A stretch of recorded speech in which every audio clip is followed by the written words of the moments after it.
play safe, watch safe. You know, the safety mechanics are for you guys too. Always do the right thing for you. Thank you very much. Now on to the thing we just warned you about.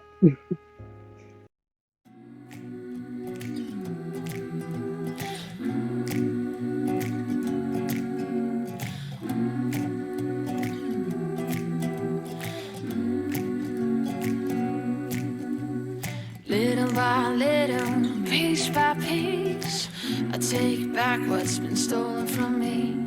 Little by little, piece by piece, until I'm complete.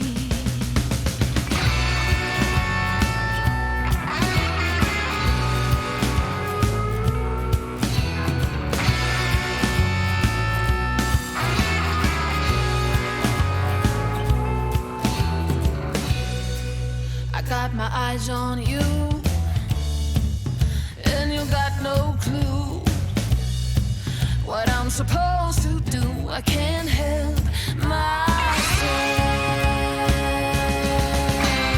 Little by little, piece by piece, I take back what's been stolen from me. Little by little, piece by piece, until I'm complete.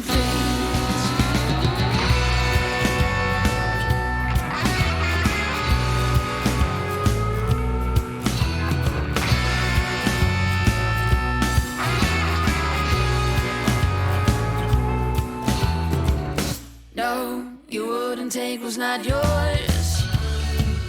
If you know who I am, when the night will fall, I'll haunt your dreams. Little by little, piece by piece, I take back what's been stolen from me. Little by little. Hello, and welcome to the Place of Wrath and Tears.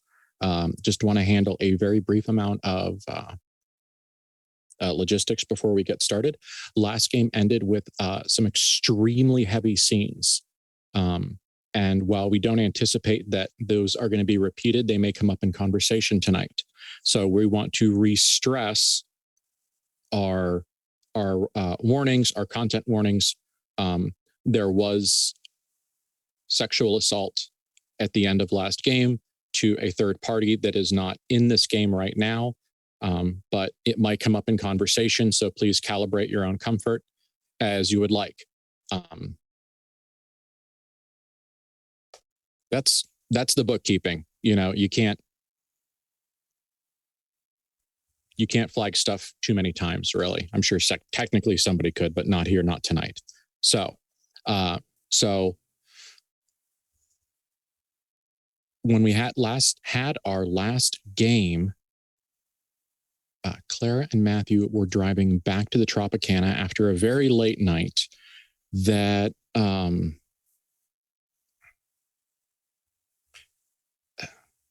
escalated quickly. And so David has pulled around to the front of the Tropicana, I presume. Let us out and yes. park the car, and has pulled out to the front of the Tropicana. He has gotten out, opened the doors. There was no baggage, so he is going to park the car and return to his hotel room. Mm-hmm. And I think you two have someone to talk to. Mm-hmm. Yes, we need to just talk to Bethany about what just went down. Yeah.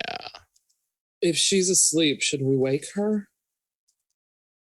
Do you think that she would want to not? No, she'd want to know. All right.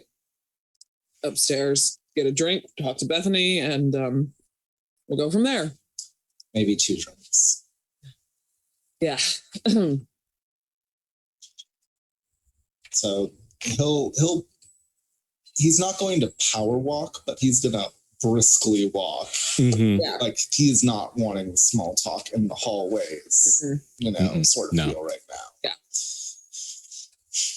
The hotel, let us recall that the Tropicana is a very new hotel. So it is, not only is it clean, but it is new. There are no whites as clean, as pearly white as new white paint. There are no tiles as perfectly, semi-gloss as new tiling. The glass, as things age, they're cleaned, they're cared for, they're repaired. Sometimes they're replaced, but they're just new has its own look. Yeah. And you are in a new hotel. And it is very bright, very clean, and it is absolutely a stark difference from the smoky, darkly lit mob bar that you went to just earlier tonight. And it's a little bit more painfully obvious in this moment too. So down the hallway, is there anything you would like to do before you get there? I don't think so. Okay. Yeah, we're pretty. Go find Bethany. Yeah, I mean, I don't blame you.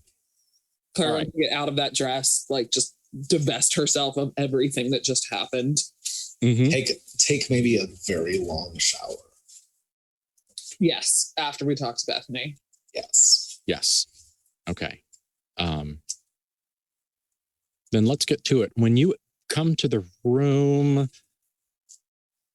do you knock? Just your sister's in there, presumably by herself. Is this something that you knock? Do you just walk right in? I think that we'd walk right in because the way that it is a suite, right? Like, so we'd go to... Yeah, it's room. Yeah, center. so we're going into the center, essentially. So we're not going to knock for that. Yeah. We just use the key. And then when we go to the door of her room is when we would knock. Mm-hmm. Okay. Well, there are some things to address before you get to Bethany's door. When you open the door to your current sanctum, this is what passes for your home. This is a place where you've lived for several weeks, where you've cried, you've argued, you've fucked, you've gotten drunk, you've had hangovers, you've discussed Metropolis, you've moved an unimaginable amount of money, Matthew, on the phone. All of the things that you've done in the past couple of weeks, this has been your home base, and it has been disrupted. There is clutter and mess, and there are some towels in the corner. There are things around. It looks like maybe a glass of some kind of alcohol, maybe whiskey or something, has been thrown against the wall. There's kind of that geometric chunk in the plaster where the bottom of the glass has hit it, and there's that kind of greasy brown splash as it's soaking in. There is what looks like maybe a dinner, or at least some kind of a food. It's sat on the cart, but it's all been like clawed through. It hasn't been eaten. It's like someone's mangled it or gone through it, or something has happened. And even the cloche, the big round top that keeps the food warm as it's being brought in from the kitchen, that has actually been somehow squeezed into a taller, almost a vase-like object by fingers, but maybe not fingers.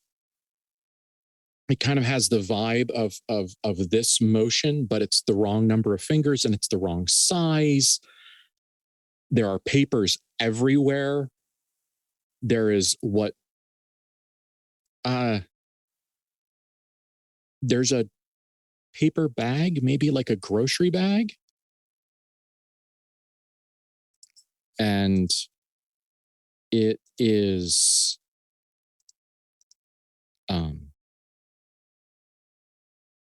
it's had some things in it. So yeah, it's bizarre. It's this room has been torn to pieces. I cannot, to try to describe what it is in individual segments doesn't really encapsulate what's been going on. But this room has been flipped. Yeah, ransacked. Something has gone RONG wrong. Clara immediately goes, Bethany, and screams and goes to throw her door open and see if she's in her room. Her door is unlocked and she is not in her room. However, her suitcase and whatever other bags that she uses to travel with are all like open, and there's clothes in them and there's clothes out of them, and it looks like an amount of her toiletries have been like gone through. It's like there's toothpaste and some other stuff, and it looks like there is an odor coming from the sink that is inexplicable and discomforting. So that's not good. No, it is absolutely not good. So yeah, Matthew follows Clara in because he's also probably yelling for Bethany. If the room is empty, he's gonna start throwing open his door. He's gonna start throwing up Clara's, the office's door. Yeah. Like just to make sure that she's not, in the midst of an episode or something like that and in one of the other rooms. Because like that's the first thing that like he's like, is this something where she had an episode of some kind? Is this something where maybe she did all of this? And I think part of that is also that he's hoping. Yes. Mm-hmm. What a strange world it is where your hope is that your sister is seeing things again. Yeah. That's the most positive option. Oh, thank God. Oh, thank God it's a psychotic break. Yeah. Yeah. It clearly someone has been into your room, Matthew, mm-hmm. but not in the same kind of tear through it sort of way. It looks like they were over by the phone you have and the desk that you have that you've handled some business there. It looks like someone has sat down at that desk and done some work. Just things aren't in the right place. You've got a like an address book and a phone number book, of people that you might need to call, something that you just keep by the phone, not really something that you need to keep with you at all times. And that is not in the right place because you have it in just so, because you like, the hand gesture that you sit down at the chair and you grab your book and slide it over. You have all of those body mechanic preferences all set up. So it's not in the right place. And the notepad and pen that you use sometimes to take notes have clearly been used. There's kind of that bleed through where someone has been writing and scribbling a little bit furiously, and it's like they've dispensed too much ink onto the page. So it's frantic, but differently so. And I assume the office, is that also kind of messed with, or is that left without ransacking? In my head, Matthew's office is essentially a table in his bedroom. Well, it's Clara's room. Right, that's right. We turned Clara's room into the office. Yeah. Yes. So that's essentially it. Yeah. If you open the drawers, you can see that some things have been moved around. Yeah. But in that way that someone who has opened and closed drawers too hard, the things have been, rattled around a little bit. So. She's not there? No. Is anything else missing? Other than Bethany? It looks like they were looking for something. Okay, Clara looks back to the door and the carpeting and is looking if there seems to be a sign of a struggle. Like, did somebody kidnap Bethany? Was she drug out of there? Is there any blood? No, I mean it's gosh. You wish it. If this was a detective thriller, there'd be some bloody handprints or something like that, or her cigarette half smoked on the floor, and it would be such a lovely clue, but it's not. Yeah. So, How about we real quick, both of you roll investigate. Investigate. I was wondering. Which is plus reason. And let's see, not so much what we find, but how we find it and at what rate of speed. I'm also going to roll infirm. No, you're not. I've got you. I've got you. Me? No, yes. yeah, I know when you're going to roll infirm. Both of you are going to make a. Oh God. Both of you are going to make a problem, a disadvantage roll here in a minute. But okay, then I'm good. Okay, yeah, I'll roll the investigate. Right, I'm worried, but I'll roll. I want to crank the tension a few more cranks on the ratchet straps. That is fine. I got a 12. Okay, so, that's good. Over road. I got it's perception, right? Reason. Reason. Yeah, you have we have one reason, and it's named Clara. Unless you bought it up. I'm much better at that. So that is an 18. Nice. Okay. So I'm going to give you guys the information. Mm-hmm. So Clara, it took you a little bit longer because about halfway through your part of the looking, you absolutely had to come to a complete stop and get something to drink. Mm-hmm. Matthew has managed to internalize his stress a little bit better than Clara in this moment. I'm not saying that he's feeling less, but he's managed to, He's using, sometimes you can use your toxic masculinity to your advantage. Yeah, the emotional trash compactor is like rated higher on Matthew. But what a couple of things that you have discovered is that she received she apparently either through the concierge or just through through the hotel, placed an order for some stuff, which is a very simple, basic thing to do. I mean, all of you have done it at least once, but the stuff she got is super weird. She got a 5-pound box of borax, like 20 mule team borax cleaning stuff, cleaning powder. She got some charcoal and a couple other things, some clay. Yeah, it's like you're looking at these things and it's kind of like that, this means something. I can feel it. Like there's information here, but you haven't quite figured out what it is. Matthew, going through your desk, you have actually noticed that your phone number book has, I don't want to say it's been damaged, but it's been foxed a little. And one of the pages actually has a thumbprint, and putting your thumb next to this thumb, it is smaller than yours. And you are, very certain that this is actually an ink pen transfer from Bethany. And it's concerning, but she actually called, it's probably not the sign, but like she called the engineers at one of your steel mills. That's weird. It is super weird. Especially because the amount of labor it takes to make a long distance phone call happen is greater than 0. Like This isn't just, type in the area code in addition to the number. Like there's some extra steps to this. So, what is Bethany doing, or what is she experiencing or thinking she's doing that compels her to,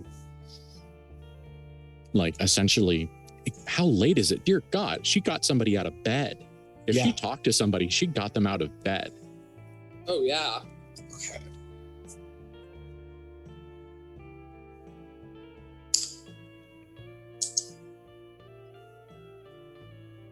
What did you find? I think that she called someone at the steel mill.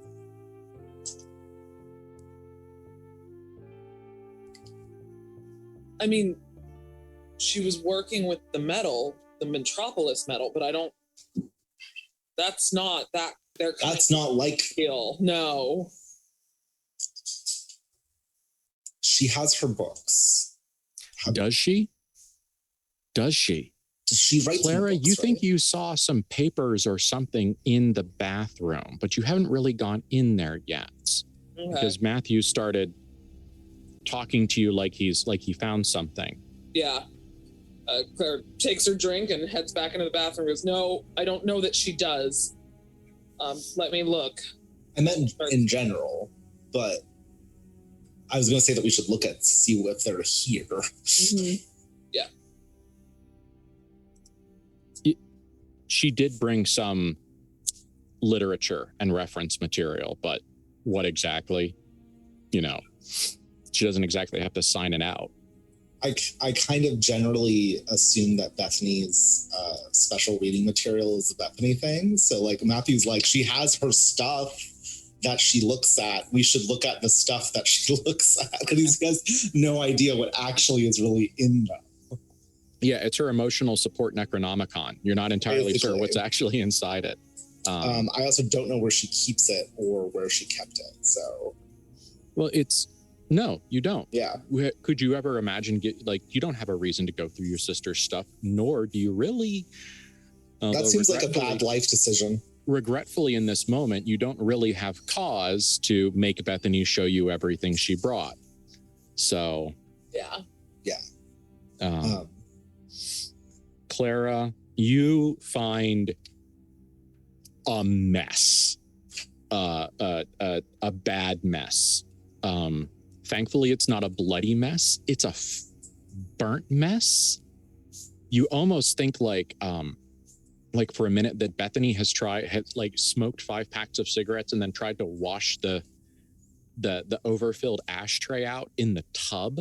Oh. Because it's got that ashy, smoky, lots of other chemicals aside from, and there is definitely a stench, and it looks like it started in the bathtub, and then like water was ran and it splashed around in places, and there's a couple of towels, like there's a couple of the really nice Tropicana towels with the monogram on the corner that have it looks like one of them was used to smother a fire. Not a big one, but it was used to smother a fire, and the other one was used to wipe probably Bethany down, because there's one of the towels in the corner when you pick it up kind of has a spin-off of the Shroud of Turin. There's kind of a facey sort of smear. And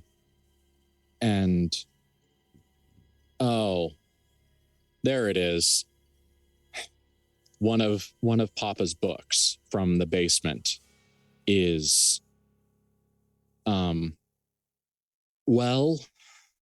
it's shoved into the wall. Oh. Like someone grabbed the bottom of it, spine down, hands holding all the pages, and rammed it into the wall. Good news is it looks like they did this the old-fashioned way with just kinetic energy, as opposed to melted the wall or anything else like that. It looks like it was but still, the book is 2.5 inches thick, and this is plaster. This is painted plaster. This was one hell of a hit. Yeah, Clara gently pulls the book out of the wall and goes, I found one of Dad's books. She shoved it in the wall and she was burning things in here? Or somebody was? Matthew will walk into the bathroom and just kind of look at the hole in the wall and look at the detritus of all of this, and he's just like, okay. There's a weirdly milly smell. This definitely has kind of Clara, it was sneaking up on your mind. Matthew's got more experience. It's got it's not steel mill, but it's adjacent.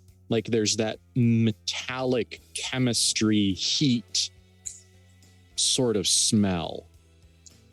You mentioned that the sink was just something's distressing going on with the odor there. Yes. Your first thought is that it's fecal matter. Oh, well, that's horrible.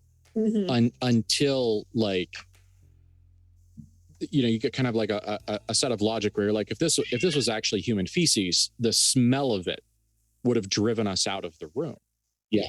So it's not, it's just some other semi-liquid solid of kind of a brownish color. It's clay. Oh. And it's clay, and it's got like burnt pieces of something in it, and it looks like the water was ran. It looks like this clay was in the sink, and like there was stuff in the clay, and the water was ran, and it looks like someone dug through it and then like turned the water off with their muddy, filthy hands. So I think that, especially because not in this room, there's a lot of stuff.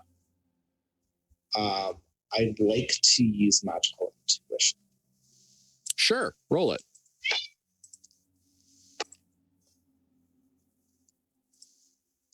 Not great. Let me see if soul gets me above 9. It gets me to 9. Oh. That's a thing that happened. That happened. Magical intuition. And I need the skill to be a helper on a thing, right? Generally, yeah. When when we get into the supernatural, I figured. But if there's anything you'd like to, I rolled a 6. So choose one option. You can learn if something worthy. Okay, you just want information. We play fast and loose a little bit with magical intuition, which is fine because it's fun. I mean, my thing with it was that I was trying to understand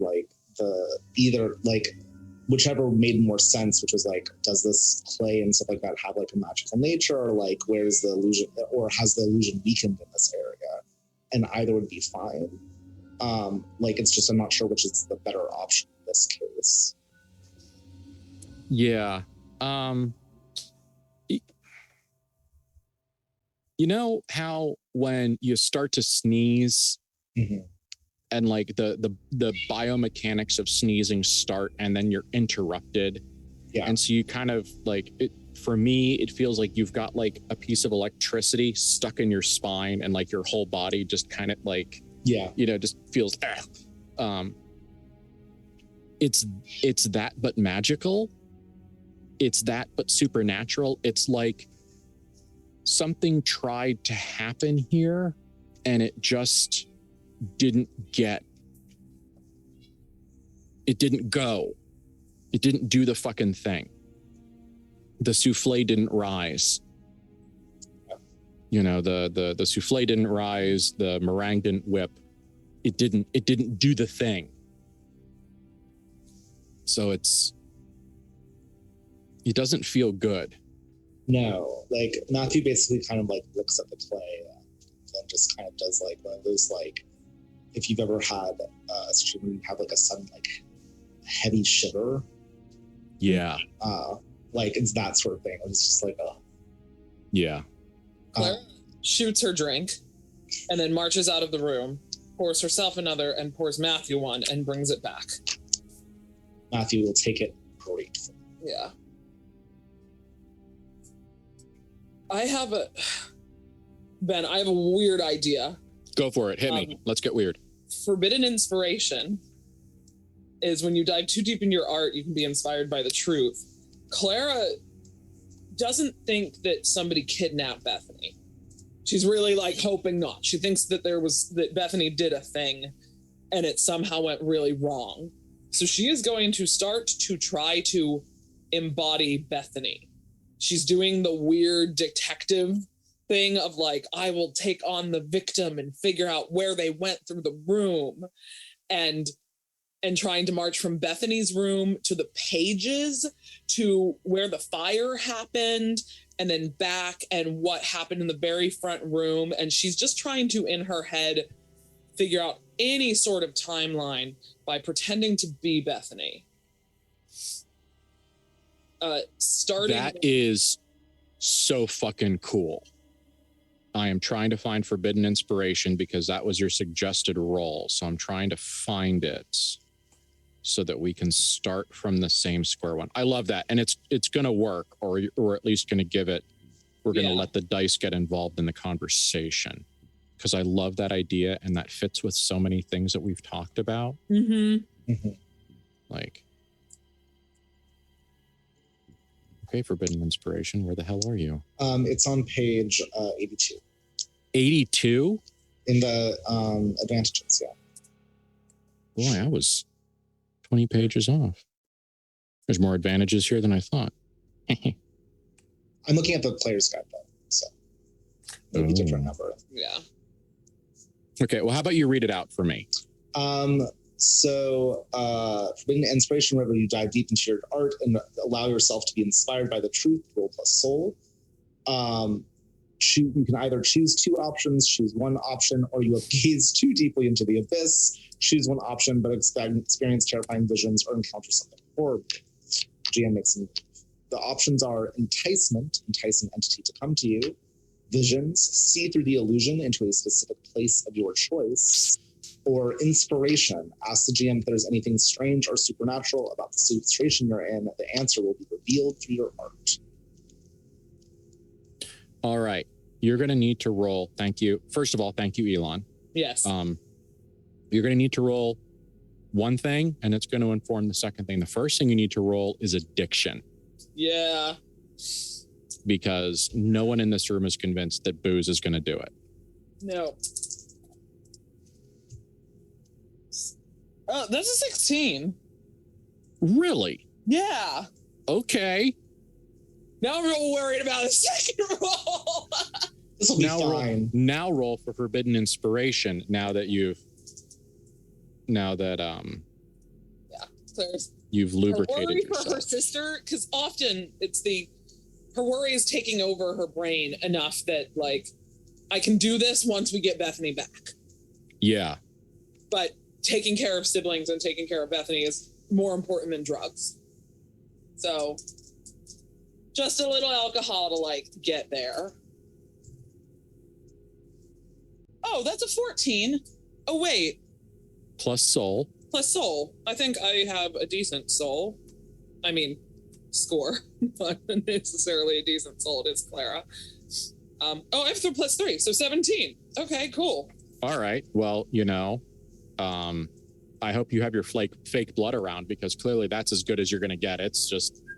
Yeah, it's going to be, we'll see the rest of the night. But yeah, so she starts, and she kind of looks at Matthew and starts drinking this other drink, and then she pours herself basically a triple so she can have it in her hand. She goes, this might look weird or sound weird. I'm just trying to get into Bethany's head. And I know that's not a comfortable place to be in, but where this all started and where she went from, if I can figure that out, maybe we can figure out where she went to or why. I don't like it, but I'm desperate, so do what you need to do. Can you, while I'm doing this, your poor steel manager, call him and ask what they talked about? That's a good idea. And then Clara starts walking the room, and she starts first in Bethany's bed, looking to see if Bethany even looks like she laid there at all, or is it still made from housekeeping earlier? Okay. Any disruption to this bed was entirely her digging through things. Gotcha. Then really, in many ways, what you're doing is you're unlayering the chaos. Yes. Actually, and the reason I'm wearing this red dress now, Clara starts by putting on one of Bethany's dresses. And Bethany has been wearing red a lot this season. Yeah, she has. Excuses for changing clothes between streams. So she puts on a dress of Bethany's. and tries to figure out what clothes. Did Bethany even wear different clothes, or is the dress that is missing the one that we said goodbye to her in earlier? That's an interesting question. And when we get to that point, you'll find out. Yeah. This story starts next to Matthew. This story starts in the office, the cover-up room. It starts with her sitting in the office with one of Papa's books open. And now you open that book and you see that it says wrong, wrong, wrong, wrong. Numbers and scratches out and what looks like maybe some measures. She was taking notes frantically, and you can see like she's so frantic that she's like started to tear the thick paper with the pen. It's frantic to the point of mania. But it starts there, and it starts with Matthew's phone call, or with Matthew recreating this phone call. So let's get there first, because I think that's probably going to provide a lot of context. Yeah. Matthew, the phone number is not for anyone in particular. It is actually for, I don't have a good word for it, so please supply me with one if one leaps to you, like research and development. Okay. Essentially, it's the R&D for new alloys and testing and that kind of stuff. And you call and you go through the laborious process of speaking to an operator and making a cross-country connection and going through all of that. And they do absolutely. The operator that you speak to is like, oh, wow, you have to make another call. We'll get you connected right up. You know, like none of us, like it's the same ladies on both sides, da, da, da, da, da. So you're like, yeah. Yeah. You get somebody on the phone and you recognize him because this is one of the upper middle management guys. This is a white shirt as opposed to a literal blue collar, white collar. Yeah. Like, he's one of the people. He works on new steels. He works on new alloys because it's not just, 2 eggs, pound of butter, pound of sugar, 2 cups of, like, it doesn't work like that. There's a lot of things that go into it. And he's one of the people that works on new alloys, testing them, verifying things, all of the various, actually shockingly rigorous amount of scientific labor that has to go into bulk production of quality steel. He shouldn't be here. It's umpteen o'clock in the morning. He shouldn't be here. He's like a 9 to 5er. So he answers the phone and he's clearly tired, but he's already there. And he answers the phone. Do you I presume you identify yourself? Yeah, like he states that he's Matthew Horst. He's actually following up on a prior call that he believes is made. And he's going to actually pause and like see if the guy like says anything when he says that. Yes. This is an extremely respectful man. Yes. This is a man that you've met a couple times. He's not someone that you work with on a daily basis, but when you do the walkthroughs, when you promenade your domain, this is one of the people that you walk in and say, "Hi, Chuck, how you doing? How's everything going? Is there anything I can do for you? Are we good?" Yeah. He's one of those people that you absolutely call by name and shake his hand and look him in the eye and tend to his little peasant feelings and make sure that he keeps performing his alchemy at your command. As is appropriate. Yes. He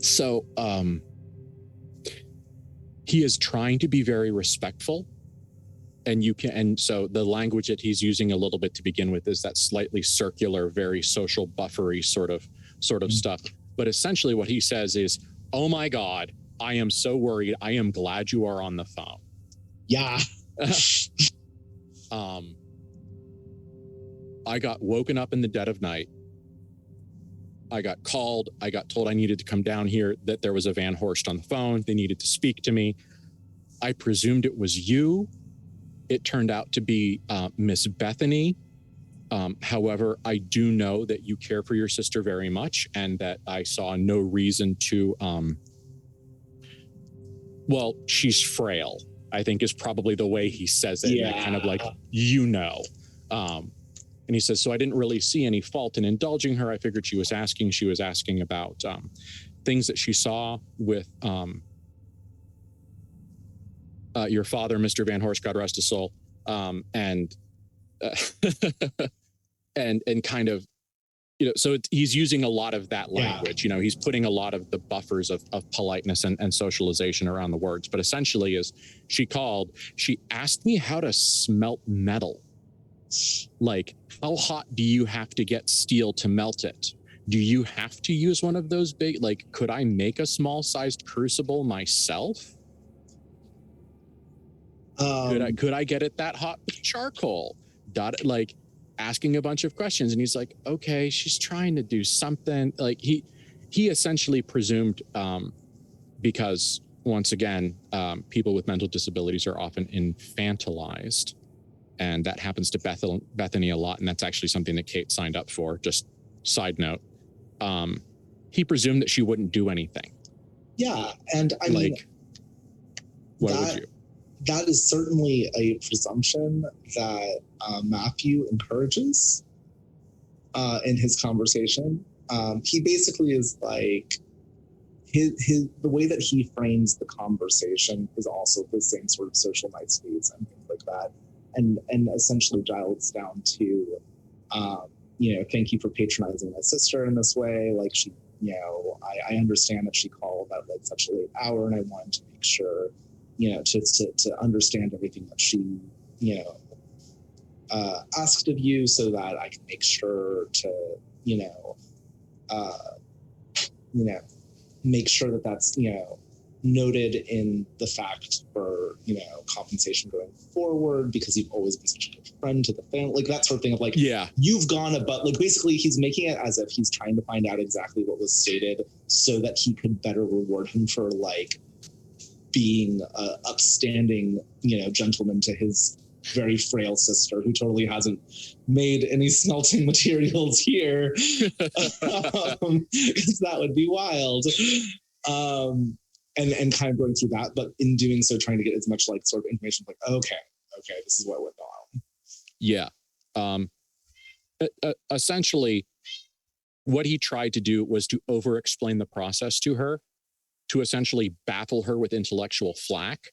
Oh no! So that essentially, he was trying to convince her that she couldn't do it, because like, well, you can't have oxygen in the mix. You've got to restrict that. If you have oxygen in there, you're going to get oxides. It's going to go badly. Like, he was telling her all of the things that could go wrong in the smelting process for steel.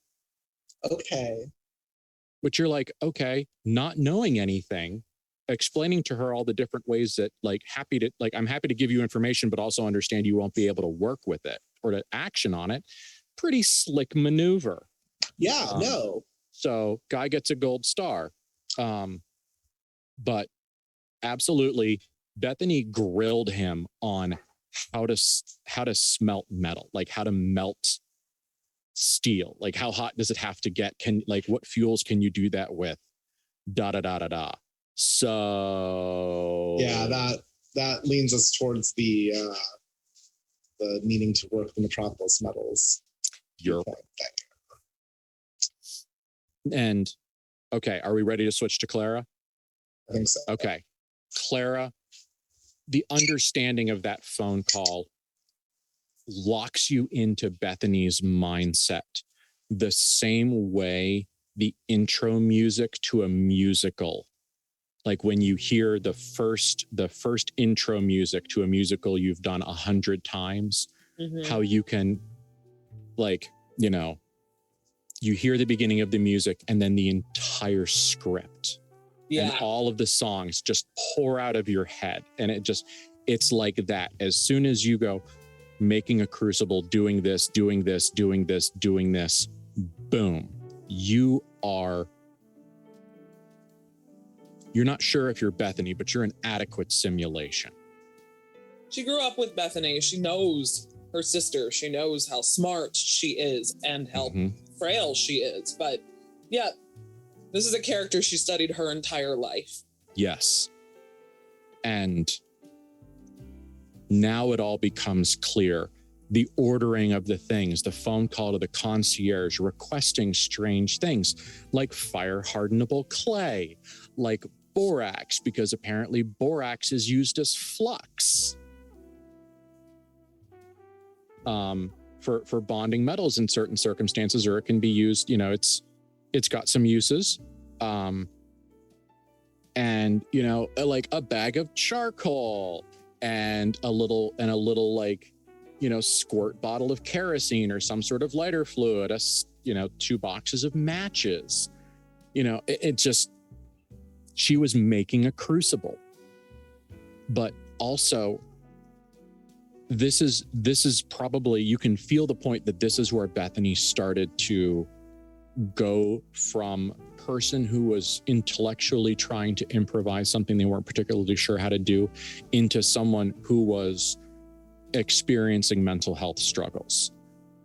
Because part of the problem with Bethany's life is that she has not had the experience with interfacing outside of her circle. So she doesn't know who else to call other than the concierge. She wouldn't know how to go. She wouldn't really know how to, or even if, she's not stupid, but the level of effort that would be required for seeking out specialty providers and dealing with that, especially clutched by creative mania, that isn't going to happen. And so she started bumping up against some of her limitations, and that's when things started getting a little hairy. That's when, she grabbed she ordered food in the middle of this because she thought she was hungry. And then the food looked like something else. So she kind of tried to move it around. She picked up a piece to eat, and then the texture felt wrong. It didn't feel like food in her mouth, and it felt like mud or something. And it was a sensory problem. And because all of a sudden the food stopped being food, it started being something else. She started working with it like it was clay. So she started troubleshooting with the food. And then she got the cloche, and and it's this big, it's like a rectangle, and she picks it up, and you can see her kind of hover it and angrily crush it with her mind as she squeezes it into the shape that she thinks she wants, and it's wrong. And she tries to open it up again, and her stability is starting to decay, and her control is she's working her way up to a meltdown. And she pulls it apart, but she does it too roughly because these strange and terrible skills are still new to her, and she's a very macro person and not a micro person with them. So she tears holes in the sides, and then she tries to fold it up like an umbrella, and then that doesn't work. And then she just drops it on the ground, and that's where you found it. She knows she needs to calm down. She pours herself a glass of whiskey. She drinks it.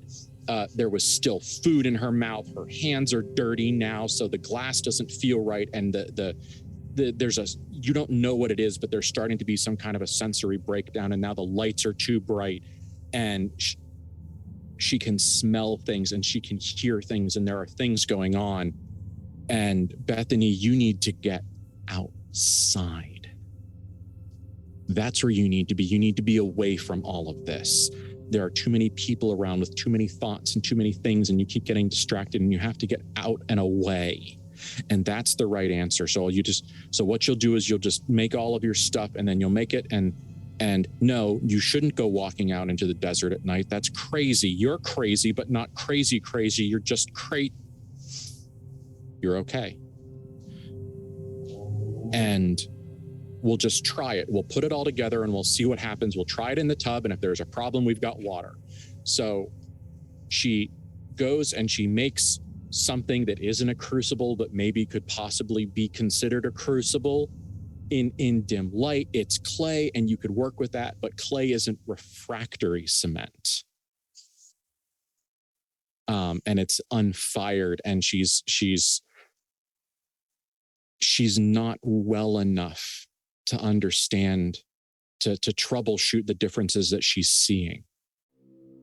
And she tries to make it work, and she, packs it, and she squirts a whole bunch of kerosene, of lighter fluid, whatever it is, and she lights it, and the thing just kind of goes, and there's this really disgusting black smoke as there's enough of an ignition blend inside this crucible to just kind of judder and make a little bit of smoke. And it's gross and it's greasy because it's like that waxy pottery throwing clay.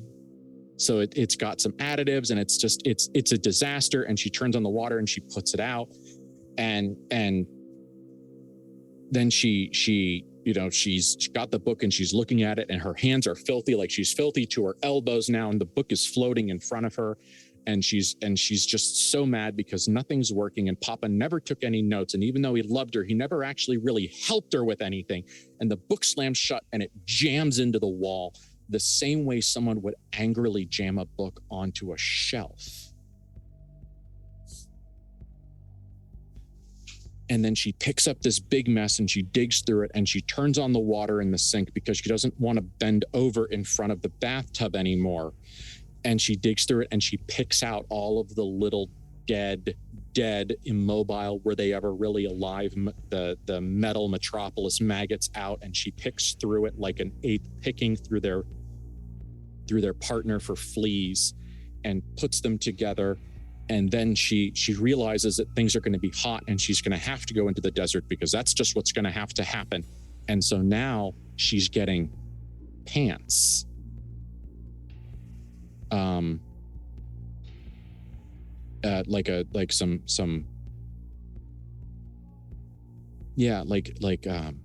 Like riding clothes or something, who knows. And now she's got that, and she realizes that she needs leather gloves, but she doesn't have leather gloves. She only has these stupid little soft ones, and these aren't going to help at all.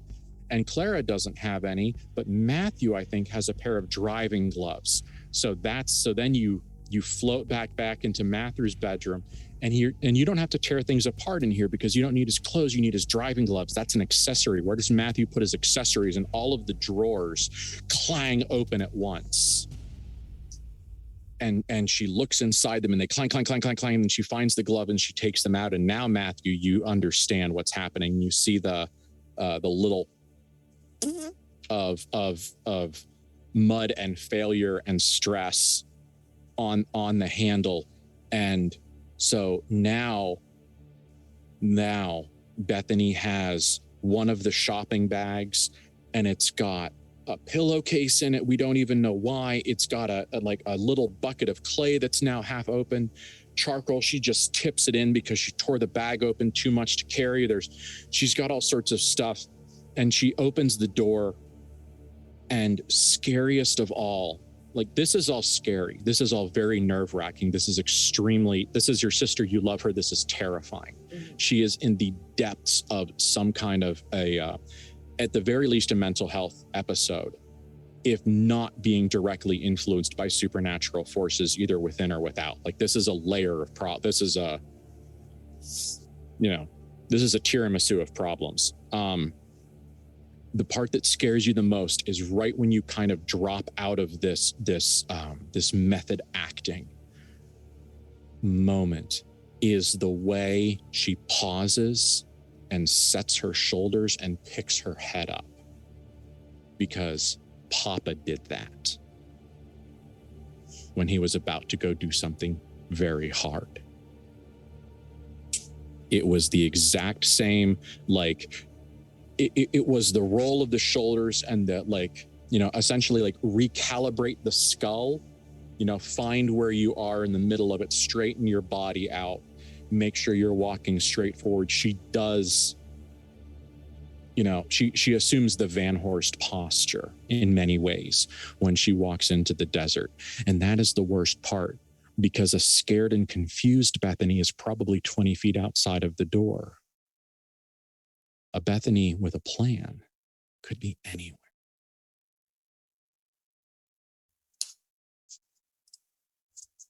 And Clara, as she's been going through this show, this recreation, has been narrating aloud thoughts of like, no, it's not right. He never taught me anything. And she slams the book back into the wall when she gets there. Mm-hmm. And she does go stalking through Matthew's room. And the only like hiccup is when Clara can't pull all the drawers open at the same time because she doesn't have the telepathy. So there's this moment of like, I am a great actress. I can embody anybody and anything, and I can't do this. So she's even angry as she shoves all 3 drawers open, one after the other, and grabs the gloves and stalks away and leaves Matthew to find all the clues because she's just he's just following. Like taking notes. Yeah, essentially. She's not paying attention to anything she's doing. She's just going. She's basically letting Bethany possess her as best possible. I was imagining that Clara was giving off stage directions, but no. No, she's completely embodying. Okay, continue. Move on. She's completely embodying everything, and then stops at the door and squares her shoulders after changing again, and now she's in pants, and then like stops and oh shit, she is somewhere out there with the Metropolis worms and some clay and things in the things that aren't here in the bag, in the horns bag that isn't here. We can't just leave her out there. No, we have to go. We should probably tell David, but we have to find her. And it's sand.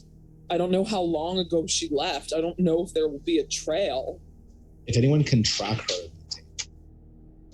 But she knocks back the rest of her whiskey, pours another. Get David and go. We have to go. Yeah. Okay. Matthew is going to, before getting David, go back to the bathroom and yank out the book that Clara shoved back into the. I guess we have a one bookshelf right now, just because he's like, I'm taking this with me, and he's going to go over to David's room. Now, as you go to pull the book out, it's in pretty hard. So how about right now you roll infirm? Now that we've increased the tension enough, and let's see how much of a struggle it actually is to pull this book out. Well, it's a 13 struggle. Okay. So a struggle, but not a horrific struggle. Yeah. You're a little tired, a little worn out. You feel the prickling heat along your chest and kind of in your armpits, and not surprised. No, not really. So yeah, he'll like do it like, and kind of like just glare at the book and like yank it hard enough that he probably hits back against the wall. Quite frankly. Sure. Yeah. And then it's like, nope, this is where we're at. This is where my life is. And we'll stalk across the hall over to David's and wrap up the door. Okay. David was like getting ready for bed, or he was performing his evening rituals. It's, but frantic knocking on the door.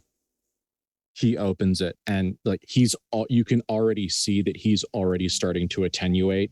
Like as soon as he opens the door, you can kind of feel something happen. This is what's wrong.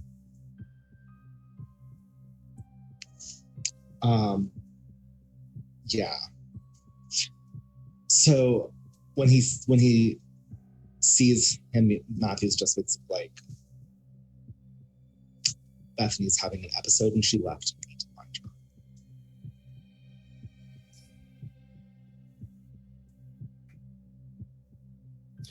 Matthew, you've known David for about 5-6 years now?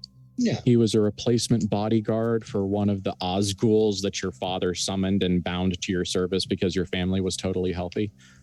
Mm-hmm. Generally, he's been a very resolute person. He's been very polite. Like, clearly he has emotions. He's been a little weird lately. What with the serial killer, like, angel thing. And you've seen him be confused a couple times. Like, maybe not sure what to do, especially a couple of times as he started learning how to work with Bethany. And then also whether or not he should stop Clara from going out when she's clearly about to go do drug seeking or something. And that kind of like, is this when I'm the blind, deaf, and dumb servant? Or is this when I'm the protector and I prevent someone I've been charged with their safety from doing something harmful? So you've seen him encounter those kind of like crises of correct action. But this is the first time you have ever seen good old fashioned human panic rip across his face. Like, eyes wide, mouth open, like color draining from his face, like hand to heart. And it's just, he breathes in and then breathes out the panic and freezes solid again and says, okay, let me get my boots. And then like you hear him like, yep. Something opens, and this is not the sound of a suitcase opening. This is something else opening. This is a heavier sort of thing opening. So you hear that click, clack.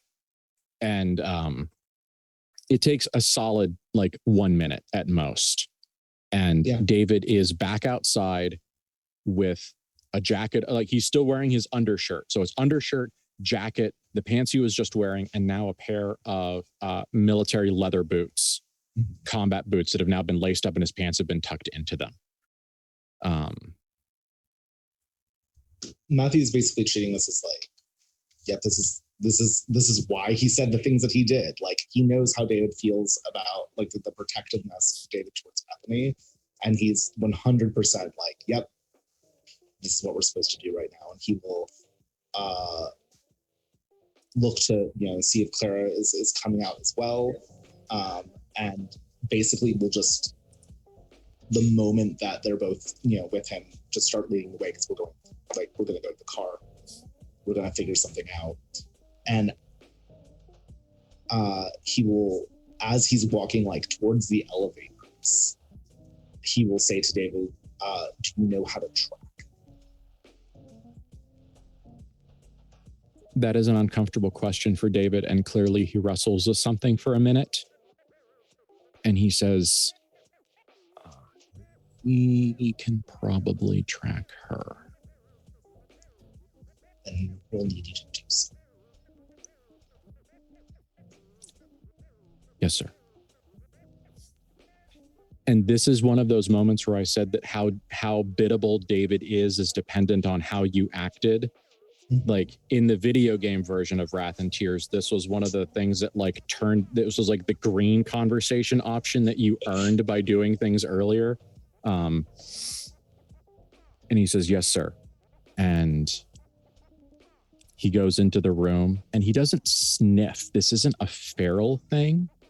It's very exactly, the rotation, looks around, shuts his eyes, looks up, and says, she left on foot.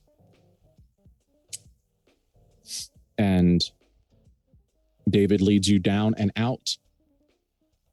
And at 9:14, we are going to go on break, and then we're going to come back as you stand on the edge of the howling, endless cannibal desert that your sister walked out alone into to try to do who knows what by herself.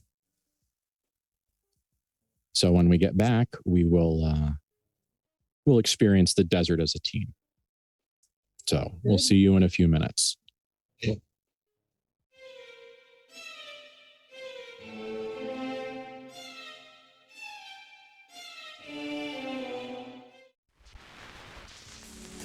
everyone, it's old Curtis, aka CT, aka Curtis Black, Executive Director of TTRP Theater Media and the positive thinking producer of How to Play KULT Divinity Lost video series. I wanted to stick in a quick thank you and encourage you to take advantage of the free subscription if you find value in what you're watching or think others might. Just click this red subscribe button and you're done. If you don't want to miss our next drop, click the little bell icon and you'll get a notification when it does. All of that works the old YouTube algorithm and helps in showing this video to more KULT Divinity Lost fans like me and you. Giving us a thumbs up or down also helps, but more than that, it helps us know what works and what needs fixed or cut, and drop a comment to tell us what we've got right or wrong. All of that helps us improve and bring you the content you enjoy from our little theater. Thanks.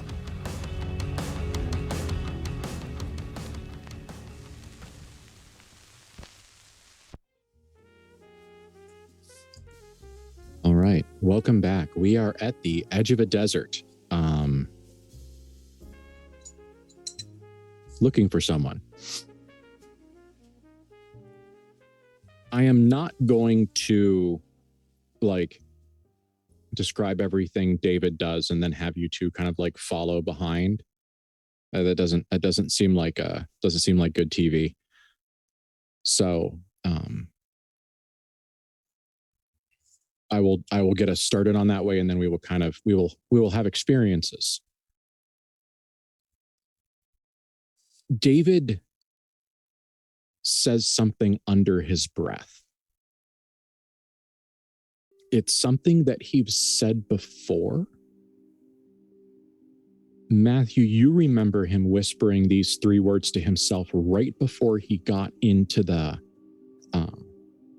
blood circle, the ring of literal ritual combat that Westmith had set up, and he says them again, and it's very quiet. He says, "Hod is dead." And that means something to him. And when he says that, he starts walking. His pace is precise, it is measured, and it consumes ground at an amazing rate. The desert is shockingly cold in the middle of the night. There's nothing up here to hold any heat in. So all of the heat that the sun has bombarded this place with has just floated up and away. There's nothing to keep it in the air, and it's cold, and it's a sharp cold. It's the kind of, it's a porcelain cold. It's that bathroom in the winter before the house has had a chance to warm up cold. It isn't comfortable. It isn't, you know what I mean when I would say soft cold, snow cold, when you're in the woods and it's recently snowed and it's cold, but it's not leaching it out of you. It's not that. It's ouch cold. It's why do I live here cold. It's, well, really probably it's something 45 to 50, but it's still, it's energy draining. And the mountains seem to grow. The rate of growth of these mountains is absolutely not linear with the distance traveled. They are increasing and increasing and growing in shape. And Matthew, there is a pause, and when you look down, you see that the spot next to you, it's a divot, but I'm talking good sized full dinner plate. It is a paw print. It is a canid paw print. It has the little of non-retractable, thick, bulky claws at the end of each toe. but also there's too many of them. And there's some things between the pads. It's almost like this, whatever this foot is, and there's no other footprints around. It's not like it's a path that you can follow. There's just one right there. And it's almost like there are things growing. It's almost like this paw is a fractal of just little toes growing out of other toes and from between other toes. And there's just one, and it's just right there. And the ground is wet and it's oozing. It's not spectacular. So if he's able to, without losing track of David, who is walking very quickly, he's going to take out his handkerchief and dip it in the ooze to see what the fuck that is. It is.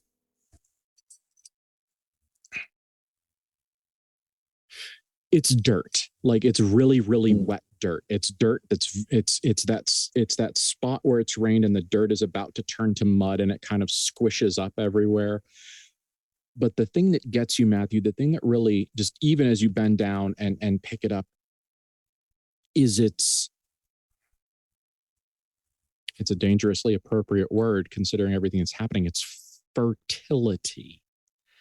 It's rich. It's the smell when you go down into the woods and pull the rotten leaves apart and pick up that loam, and you can just smell like the living power and the promise of other things growing of it. It's that rich brown black smell. It's the smell of the Nile after a flood. He will point it out to both Clara and David. I also want to say really quickly that, especially with David's concern about doing this at all, and also because we know what David is kind of turning into, Matthew is unsure whether or not tracking can only really be something that David does to something that he wants to kill. Because that's certainly what tracking usually is used for in certain situations. Yes, indeedly do. And I just want to make a note, just like a little tick on your knowledge, that Matthew is, one, aware of this, and two, on watch for this. Very good. So noted, sir. But yeah, he'll point it out to David and Clara. Is it just desert mud, or is it the clay that she had? It is neither. Okay. This doesn't smell or look like anything in the desert, and it certainly doesn't look like this pottery clay that she had. It's musty. Yeah. Does it remind me of the Red Lady's house? A little bit. It's its cousin. Okay, interesting. The Red Lady has a very distinct sensory profile, but this is more dirty, as in earthy. They're earthy. It's more earthy. Like the Red Lady had a lot of primal sensory components, but this is much more literally earthy. Okay. You would not be surprised if you went somewhere that the Red Lady was and you walked out back and smelled this. It would not surprise you completely, but this is not what the Red Lady smells like. Okay. This is not what Bethany smelled like after you guys rode home in the car after the Red Lady gave her a full court press while you were in the bathroom. Yeah. But when you smell this, Clara, this smells like Matthew. But this smells like explicit sexual imagery. It smells like right here on Matthew's chest after you guys have fucked like 3 times. And the beginning of the sweat and like the fresh sweat is mixing with older sweat, and there's other fluids, and it smells. Yeah, if Put a Baby in Me smelled like something, this is really how that smells. Clara's like 4 drinks in like a half an hour, so she makes a sound, and it is guttural and sexually hungry. Yeah, She cannot stop herself from just doing that.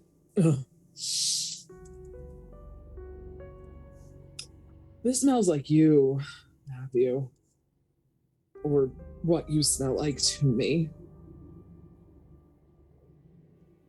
Matthew's like smells it. Like, what? Whatever that Saturday Night Live character was. Yes, yeah, like this desert has everything. But yeah, he looks like he doesn't really know what to say to that. Whatever it is, it's not quite working on you the same way it's working on her. Yeah, that was my curiosity. Well, right now, Matthew's primary focus is on David. It's true. And so, like, where it's Matthew, jarring. Yeah. But he will kiss her temple and steady her for a moment with a hand on the back, on like the small of her back. And then we'll use that steadying to push her forward as they continue moving after David. Yep, keep going. Especially because she's 4 drinks in and he's only 1 drink in. So yeah.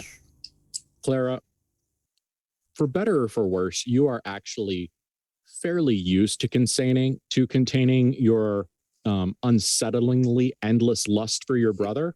Yes. So I mean, at least you have the mechanics to deal with this. But it's definitely, you're just like, you are not going to sleep when you think you're going to sleep later. Like, just once we find her, but you we're mean still talkie. Yeah. Protect sibling override mode. Yeah. Okay. In this pause, like, David hasn't just straight Terminator walked like at a perfect angle. He has stopped and looked at things, and there's been some noises like, have you ever heard a pheasant or like a turkey, like that kind of poofy, fluttery bird noise as they fly? You hear that a couple of times, but it's bigger and it's somehow thorny. It's like it's that kind of poofy pheasant noise, but there's also something chitinous and rasping about it. It's gross. And both times that happened, David has like frozen and swiveled his turret around back and forth for a minute before relaxing and continuing on. He stops after a little while, reties one of his shoes, and says, "We are not in Kansas." We even still in Nevada?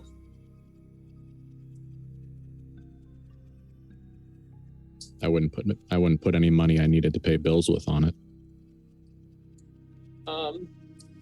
I think I'm gonna use enhanced awareness. Sure. Don't get a 9. Really hope that I at least get a 10. Oh, okay. 12. Not a 9. Not a 9. That is the important thing. Hallelujah. I have to remember what that's plus, because I actually might hit 15. Oh, that's right. It's on the same page as Forbidden Inspiration. It is so 15. Yay. Yay.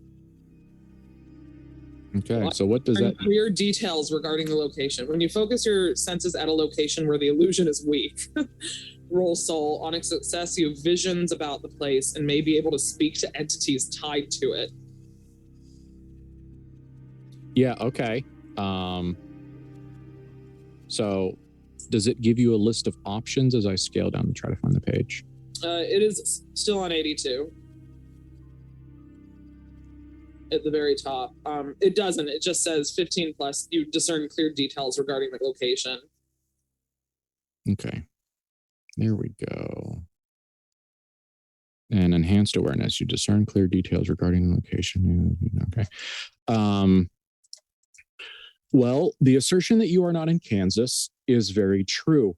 You don't have a name for it.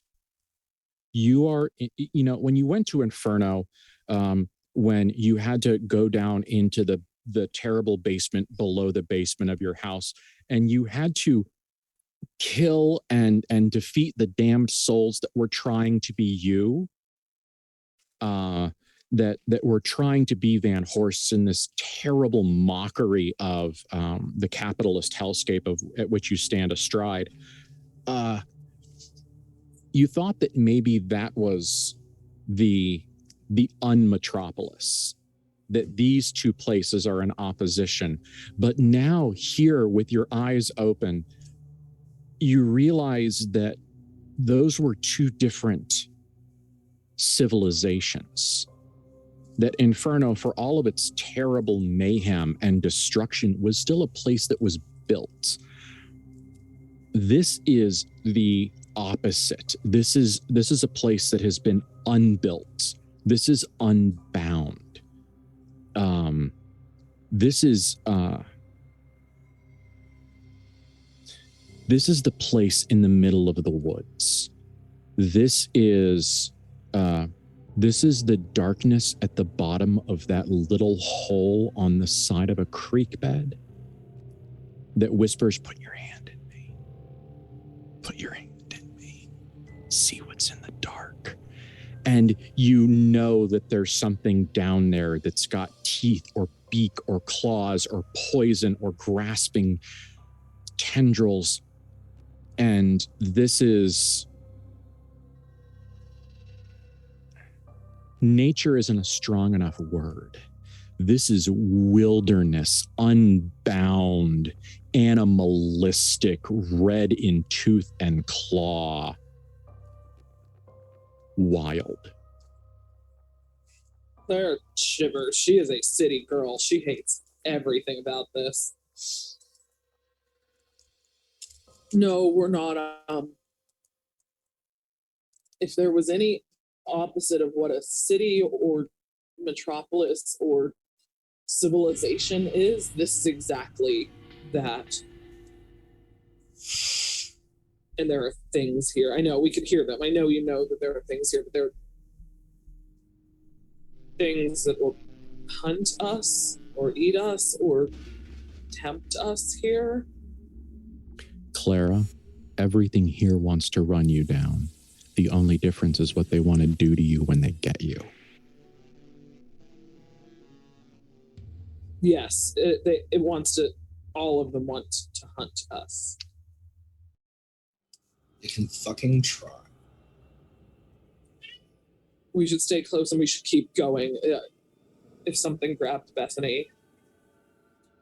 Matthew, when you say they can fucking try, you are filled with the urge for just a moment, for just a snap, to grab something and to take it. In every possible way that you could imagine, telling something that you own it. There's that moment of like, if they try, they will be mine when I am done with them. Yeah. As Gaia thinks its fingers on Captain Capitalist. That tracks as a niche in that armor. Yes. You are not entirely certain how well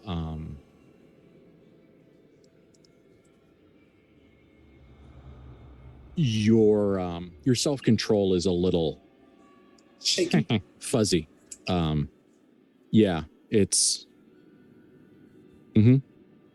Okay. I will integrate that on in.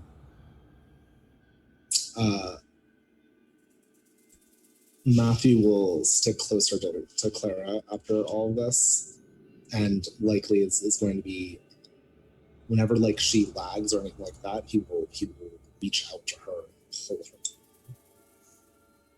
Like the come along, dear, or the keep up, define Neither. Okay. This is mine and she is with me. Okay. It is both an act of ownership and protection. Yes. So yeah, it's kind of like a separate thing than either of those. I love it. Clara's very happy to come with him and keep going and stay close, and Heyo. is kind of like slightly huddled in against the back of his shoulder and arm, like slightly trailing, holding on to him, but is hunkered down, ready to let him protect her. Okay. So you guys are having a lot of visceral body language, hormonal responses to all of this. Meanwhile, David is striding through the wilderness like a statue of Christopher fucking Columbus. Like he is just like 5 feet 10 inches of soulless colonialism, just walking through the wilderness, not giving a shit about anything in here. I mean, he's looking around, he's very situationally aware, but as near as you can tell, none of the raw animal what have yous are working on him at all. Interesting. He's too much of something else. And as a matter of fact, it wouldn't particularly surprise you, Clara, with that fantastic roll, if something responds to David's intrusion like an immune system. Oh. He is a metal thorn in the paw of this place. I don't know if I'm concerned or slightly offended that David is more of Metropolis than I am. There's a big difference between being more Metropolis and being less here. Yeah, that's super valid. I'm not actually offended. Yeah. Okay. There's a part of me that I'm like, how dare. He's winning. David doesn't here. He doesn't fit in this place. It doesn't know how to touch him, how to sway him, and so it might get very angry at him.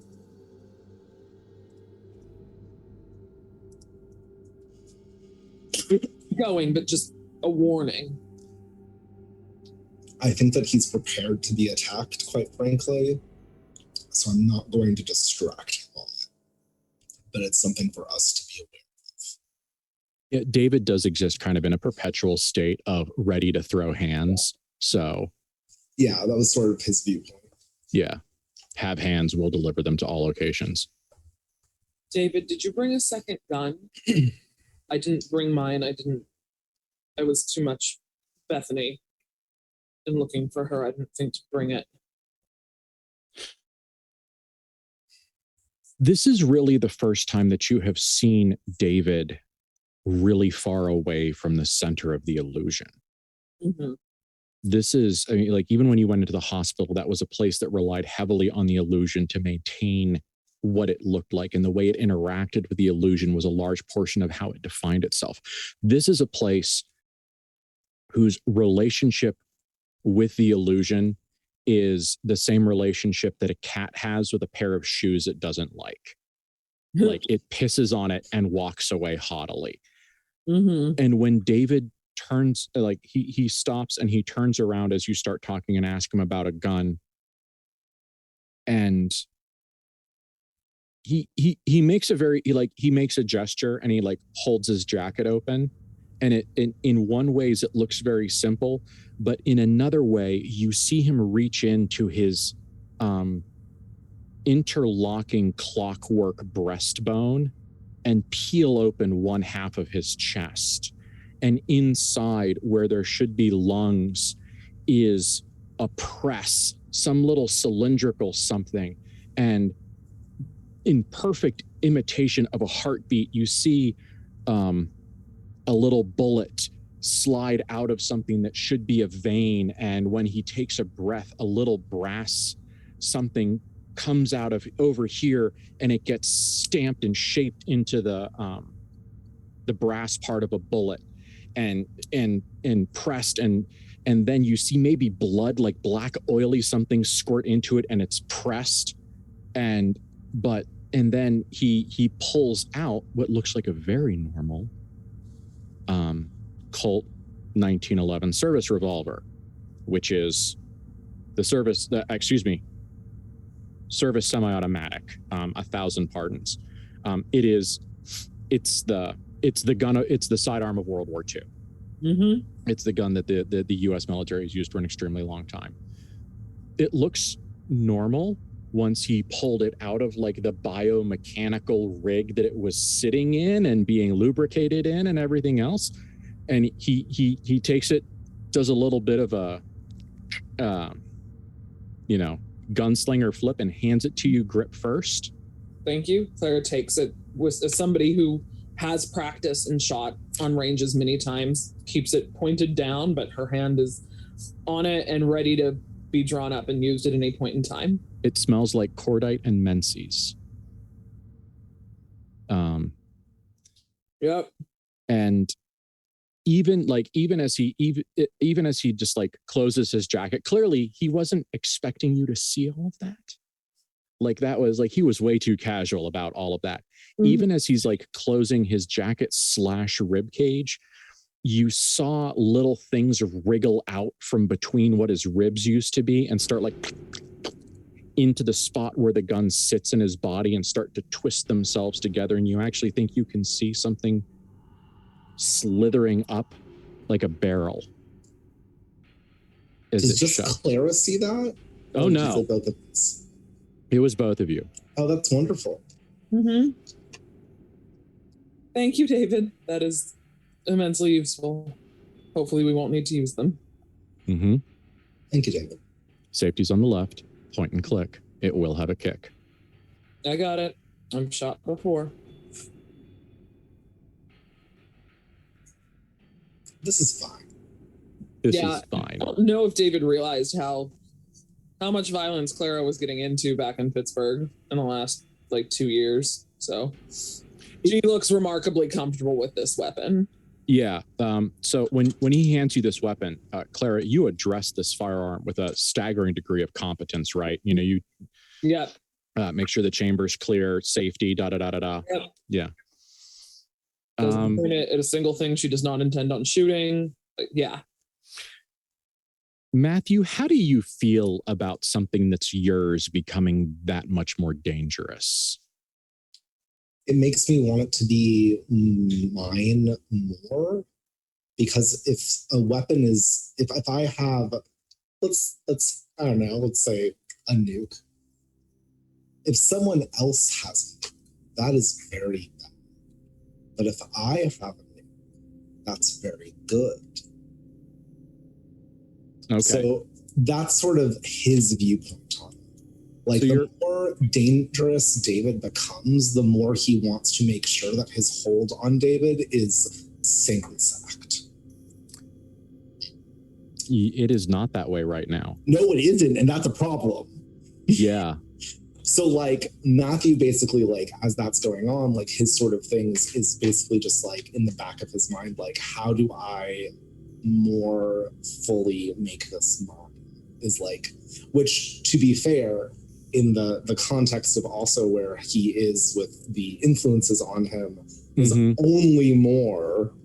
Yeah, and those impulses are a little bit more visceral than they are. Yes. In the homeland. Yeah. So So like that's where he's at, is that sort of like in the back of his head, like trying to think of those things. Yeah. He's Matthew definitely X. David, 35,000 words, ongoing. look.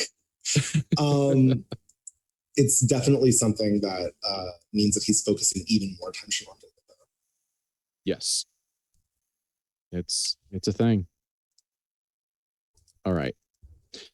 So this brief interlude ends. Now,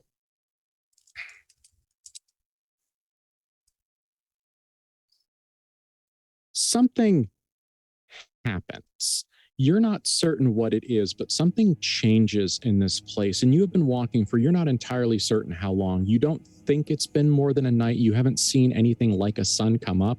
You haven't had to pee. You haven't gotten really hungry. But it's kind of that, like, maybe you're hungry, but you're not worried about it right now.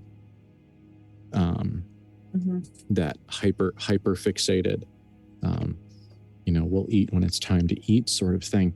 But then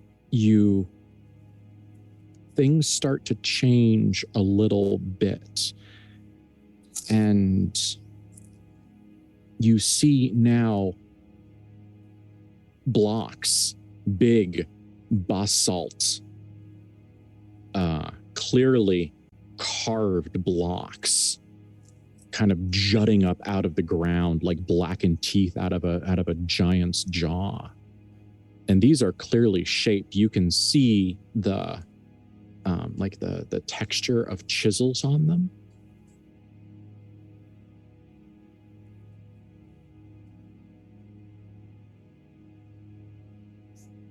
Are they marked? Are those etchings or a language or something? If there is any sort of decoration, it's just a very simple, like, geometric kind of, follow the shape. But they have a vibe as if they're a piece of something bigger.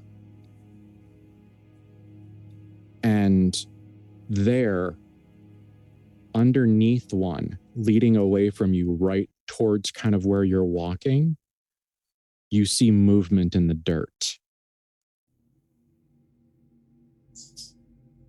And you hear now this low, chest rumbling basso, like horn or boom or like a whale call or an elephant's sound. It's a very, very low, powerful noise. Where does it seem to be coming from? From terrifyingly enough, generally where you've been walking. Okay. Seems to be kind of going in that direction in this strange, difficult to navigate twilight that seems, it's like there's 1,000,000 miles around you, but you can only see a little bit of it. It's almost like, and this will probably be an insult to Matthew that haunts him for the rest of the days, it's almost like he's refusing to see as much of this place as there is to see.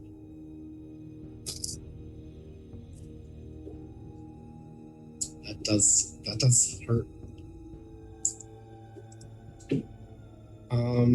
But you hear this boom, and now as it starts to build up, there's a rhythm, and it starts with like a warble, and then it settles like something oscillating as you drive, as you hit the perfect speed, and your antenna just starts to oscillate perfectly. You hear it, and it's this like maybe 20 beats a minute, this slow boom, boom, boom. And then you see a chain rise up out of the dirt. Big, thick links of chain that are attached to these stones.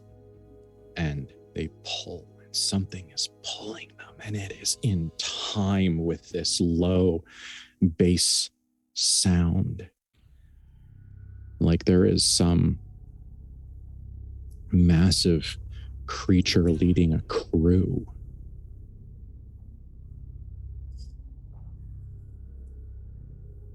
David, you're certain she's gone this way? I'm as certain as I can be. Which, it isn't perfect, but this is where I'd go. Yeah. We press on? How can you not? Got to find her. So there is a period of time where you follow these chains as they pull in, and these stones are moving microns. These things are heavy, and when you can see that the chains start to pull taut, and you see one of them kind of slip, almost as if kind of like it's finally overcome some sort of friction, and you realize that they're not stones, they're the tops of pylons. These things are 100 feet tall. Only the very tops of them are sticking out of the ground. These are like full-sized Egyptian obelisks that are being hauled. Because one of them kind of like erupts, like ever squeeze a splinter out of an infected spot on your hand. It erupts out and slams to the ground an unknowable distance from you. You can see it, but it's not enough to scare you with imminent danger, but it's enough for you to feel its impact. And there's screeching and cawing and crowing and these terrible noises. And something dark, some dark cloudy thing rises up from those mountains that are very far away and far too close. And you are reminded of some time a few years ago when you were in another place that wasn't home, when a flock of mad angels leapt out of the broken carcass of a black tower.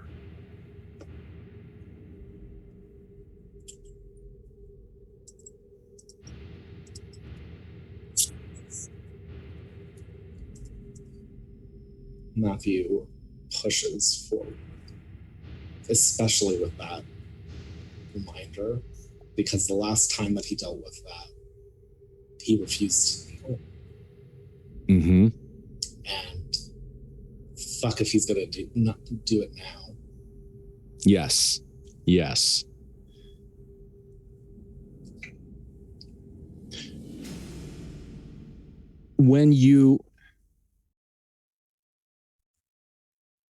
This is a place that doesn't follow linear space very well. The way we navigate our false reality, this gilded cage that we live in, it doesn't give a shit.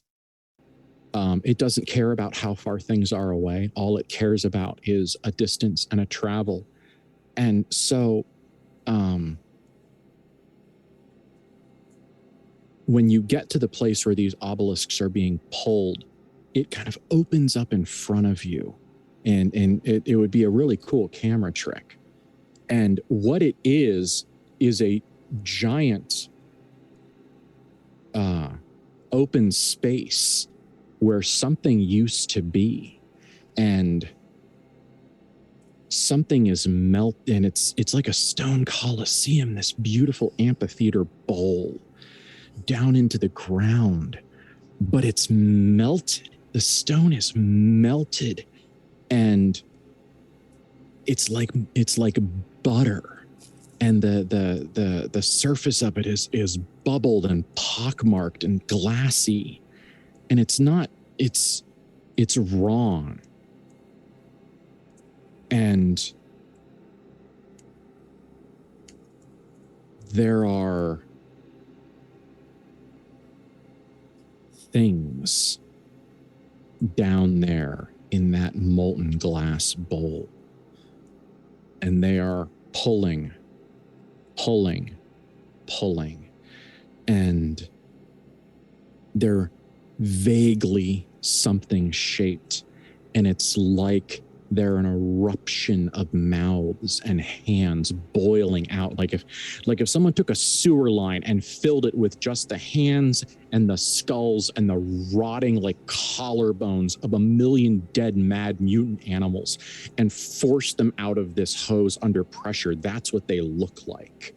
And their skin is transparent and their teeth are broken and jagged, and they have kind of these thick, piggy, curling tusks, and their face has that just a little bit too human look of some pigs. But the claws, some of them are cloven hooves, and some of them are claws, and they're reaching out and they're dragging these chains down, and they're pulling the chains, and they're pulling the chains into themselves. But like I said, they're moving it very slowly, so it's these terrible, great spasms of self-destructive, flesh-rending effort to gain 1,000,000th of an inch.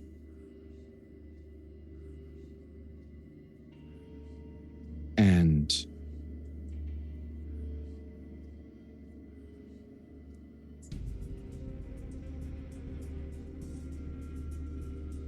it is beautiful.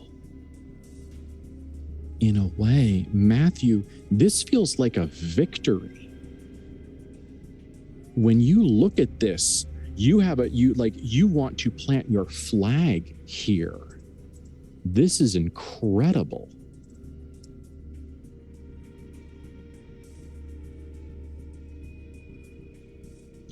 But it shouldn't feel that way. This is some terrible meat nightmare pulling chains and pulling its own fingers out of joint as it hauls on these chains of unimaginable length, pulling stones of thousands of tons, and it shouldn't work, and none of this should happen.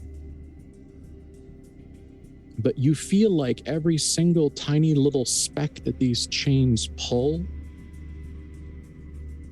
is a victory for you. In what way does it feel like a victory for me? It feels like the march of progress. Okay. It feels like it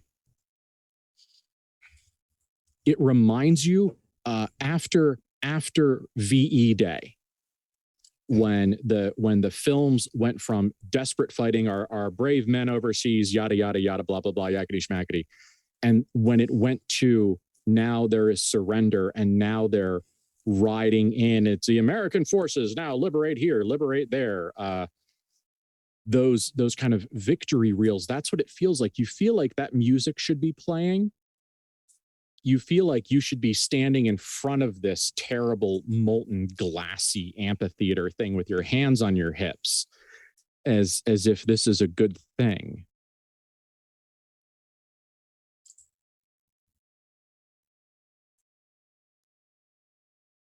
He will look. He'll look a little bit closer at it. He doesn't want to get too close. No, you don't want to get too close to this. But he will look at it with a little bit more interest, because it's hard. He's very focused on Bethany, but also this is something important. He just doesn't know how or why. Yeah. Clara, running off of your profoundly good magical intuition from earlier, this is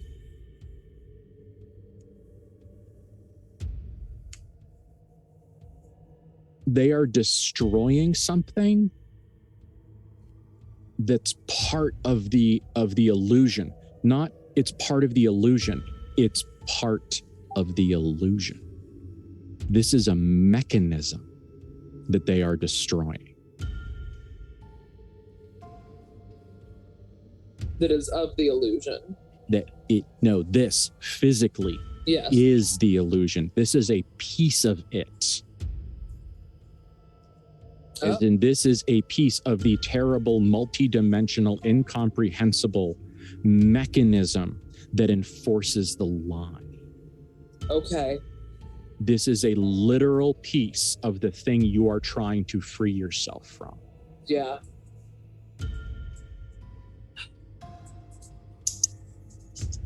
this machine, it makes the lie. Or part of it, at least, a small. This is helping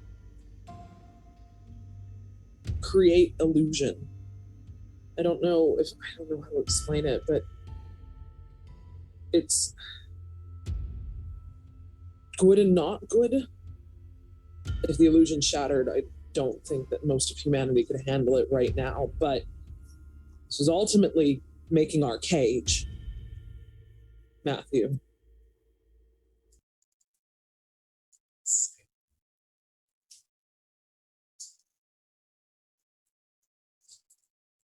But what you can't tell is whether the destruction is the cage or the thing it is destroying is making the cage. Mm-hmm. I'd like to attempt magical intuition. Go for it. Roll that beautiful bean footage. Learn a creature's true nature. Oh boy. And that is 11. That's a plus soul. Yeah, so it's 11. 11 total. All right, 2 options. Specifically, a creature's true nature. Yeah. Are you asking about the thing, the whole ass thing, or something more specific? I don't know whether or not this thing would count as a creature, because it's hard to tell what's organic or what's not in a lot of ways, or like what is a creature or what is not. But kind of, yeah, like, because that's one of the things that we're trying to figure out is this destroying the illusion, or is this destroying things, which is how it perpetuates the illusion? The thing that is being destroyed has been suborned. It has been taken over. It's not supposed to be illusion, but it is. It feels like someone has captured the border fort of an opposing kingdom and has now turned it against the people who built it. This feels like this thing, whatever this big stony thing originally was meant to be something that was a part of this crazy wild space that you're in. And then someone twisted it away from its original intent and claimed it and colonized it and took it over and turned it into something else and turned it into a thing for limiting where it was from. So, and now there's another force that's trying to destroy it. So basically, from my, and tell me if I'm incorrect on this. This is basically what the act of these things pulling these obelisks is something that is breaking down the illusion. It is breaking down the illusion. The problem is that it's breaking it down in terms of like breaking open the dam that holds all of this away from what's inside the illusion.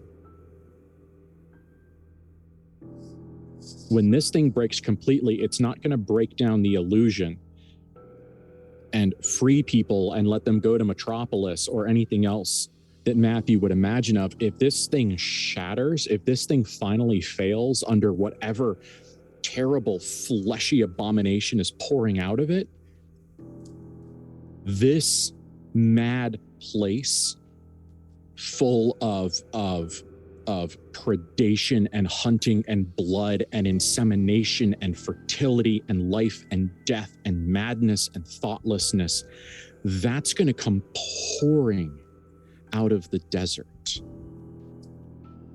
So this has been something that was essentially taken over once before. Yes. I'm curious, and this has to do partially with the conversations that you and I have had, Ben, of Matthew's possible paths. Is it possible to do that again? it would be an act of outrageous Shakespearean hubris to even attempt it.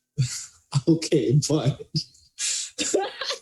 I'm not here to tell you what's right and wrong. I'm just setting your magnification level. No, I understand. I assume that it is an act of Shakespearean level hubris. Like that I know.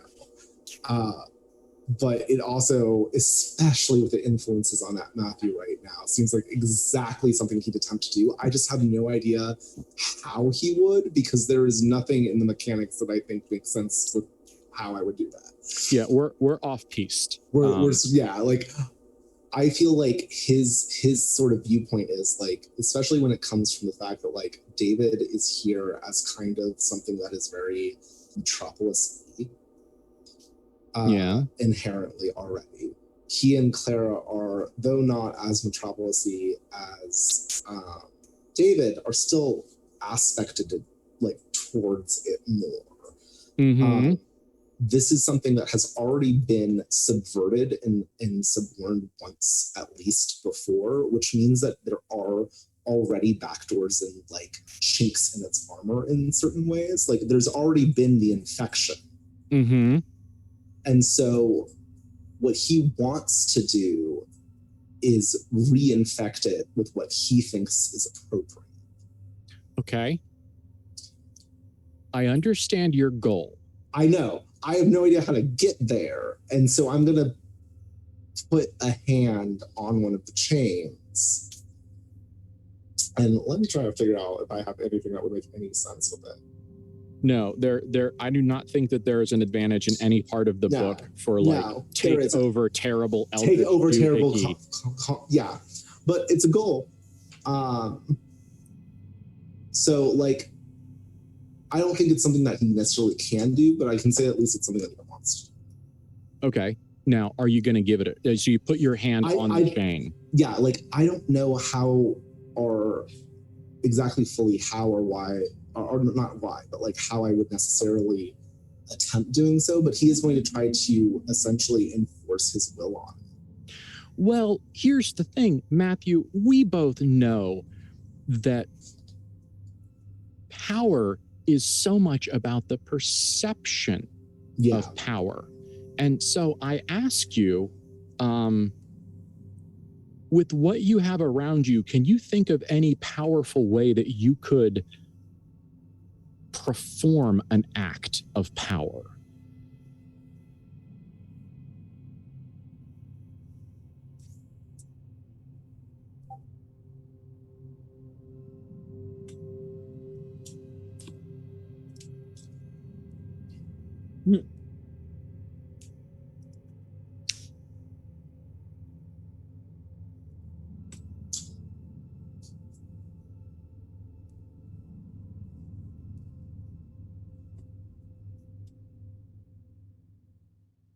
So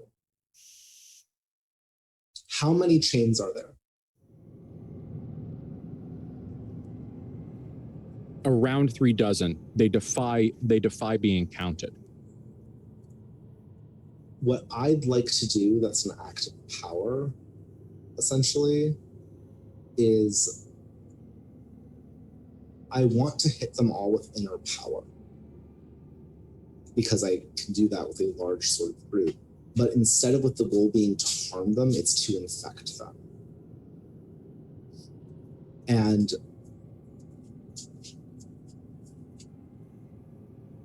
what he's going to do also is to tell David that he needs his blood. Okay, let's actually have that conversation. Because that's why that's going to be a whole conversation. Yeah. David. Yes. I need some of your blood. For? We want there to be more safety for Bethany, for us here. We know that this place rebels against what we are. I want to make it more like what we are. I need a conduit. And you think that what I am is a conduit between you and this? I think what you are is something that can be used as such.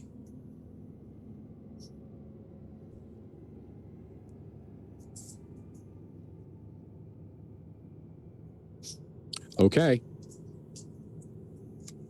And he opens his hand.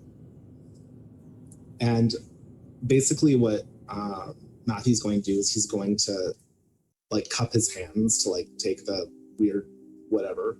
Mm-hmm. I don't know if he bleeds normal blood still or if it's like weird motor oil. He bleeds a frothy, incompletely emulsified something.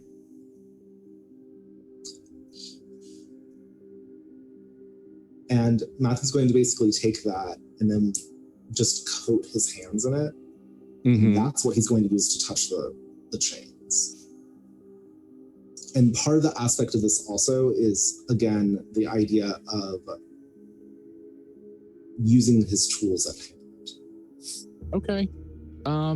How about you roll fucking, I don't know, dude. There's enough. Oh yeah, I'm like, I fuck if I know. If this just doesn't work, I also understand and I'm not going to be upset with you. Yeah, but roll plus soul. Because you're doing something. Certainly doing something. Yeah. Okay, that's a 21. I rolled an 18. All right.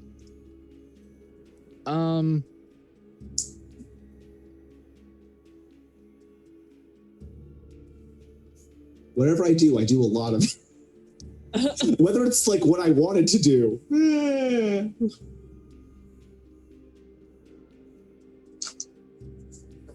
I'm so sorry.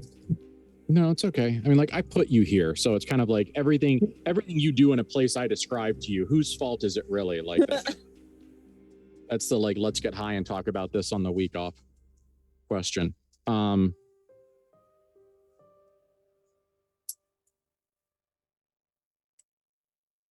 What you do is, because you rolled so fantastically well, is what you do is you place your hands on this thing and you seek to control it, to suborn it, to declare it yours, to make it your territory.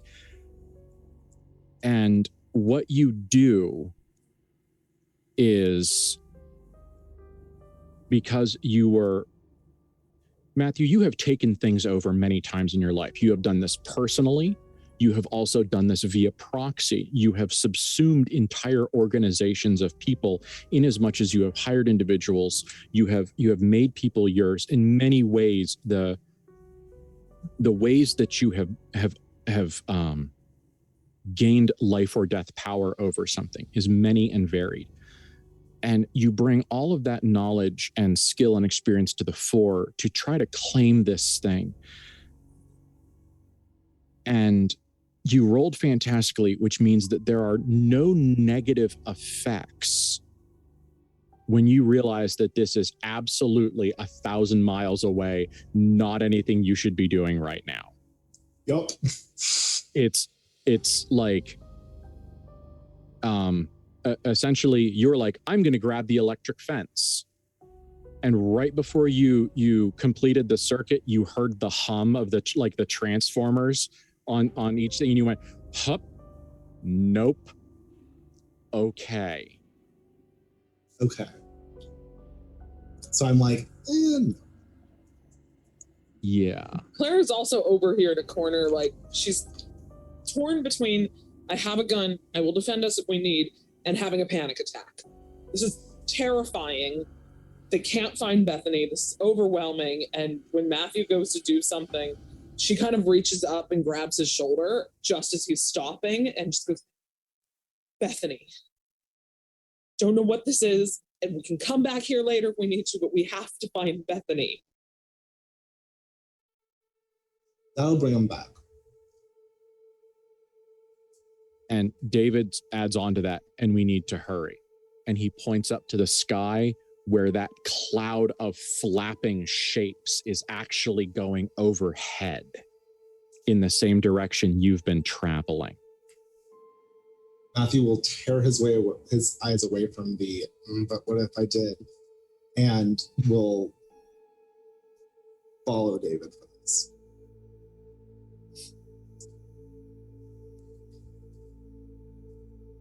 Go, let's run if we can. We should run. We need to. Yeah. Let's, we have kind of wandered into a very strange place. Let's roll act under pressure, you two. Yep. Ah, there it is. 7.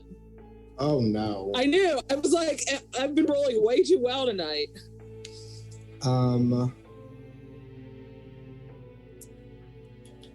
I got. It's coolness, right? I believe That's what I'm looking up right now. act under pressure is plus cool. Yeah.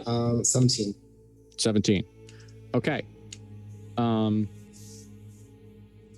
This covers your flight away from this, like this strange thing that you encountered, this bizarre monument to something we don't know.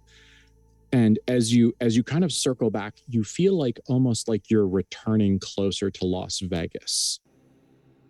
You feel as if almost you had to go far enough away to get back. And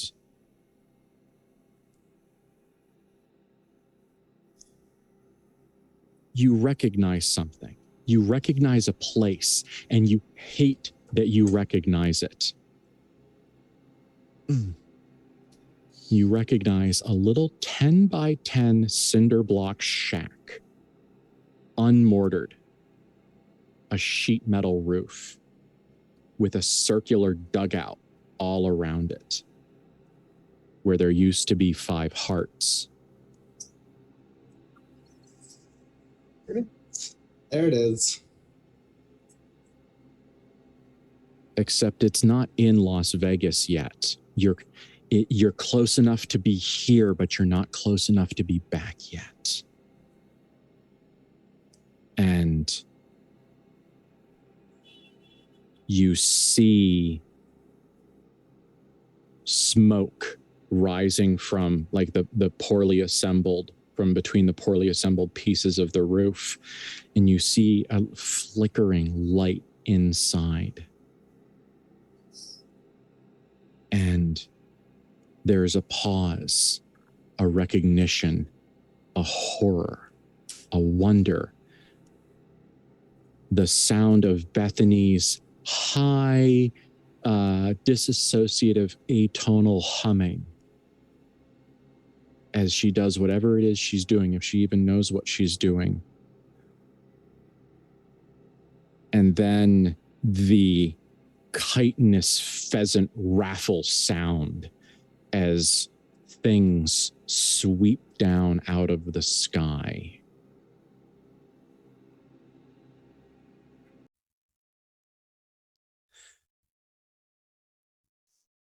Matthew, you have a choice to make.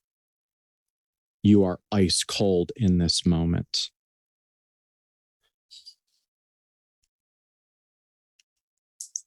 You could do nothing and let them take Clara, who is clearly focusing on Bethany, thinks she's there, is absolutely not looking at anything. She's just at Bethany and is kind of lurching forward, her panic now rising up out of her as she gets close, as now she's convinced that something terrible is happening. And you could let them take her.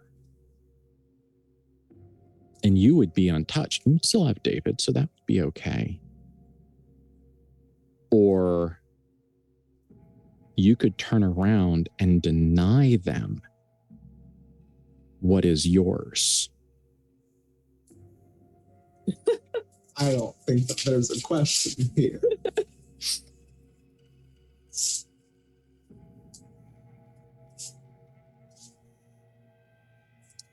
Matthew is going to basically grab Clara and she starts reaching forward shove her bodily behind him. Okay.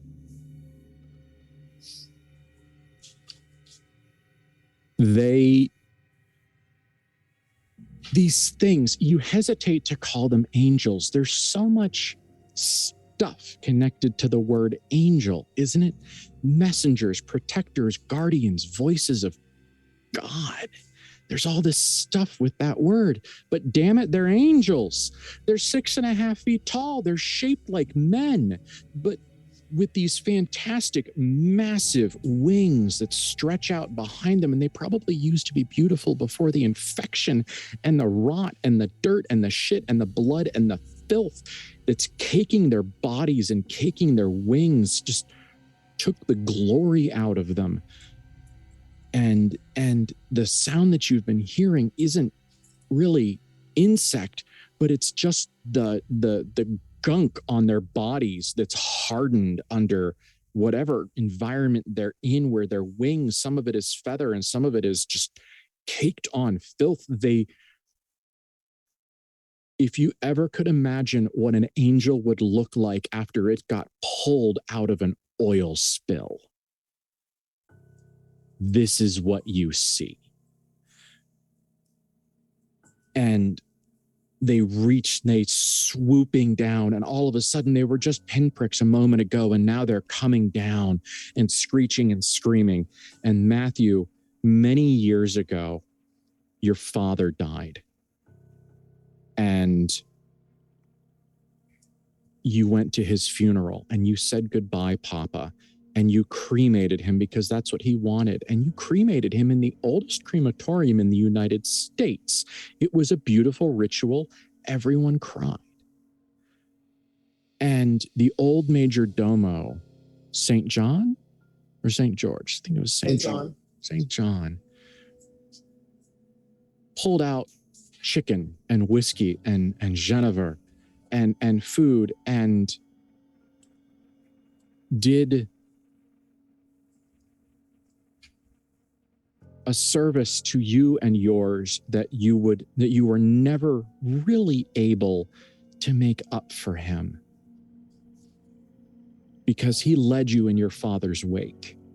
He was the one that reintroduced your father to you, not as your father, but as a man, and told stories of him as a young man.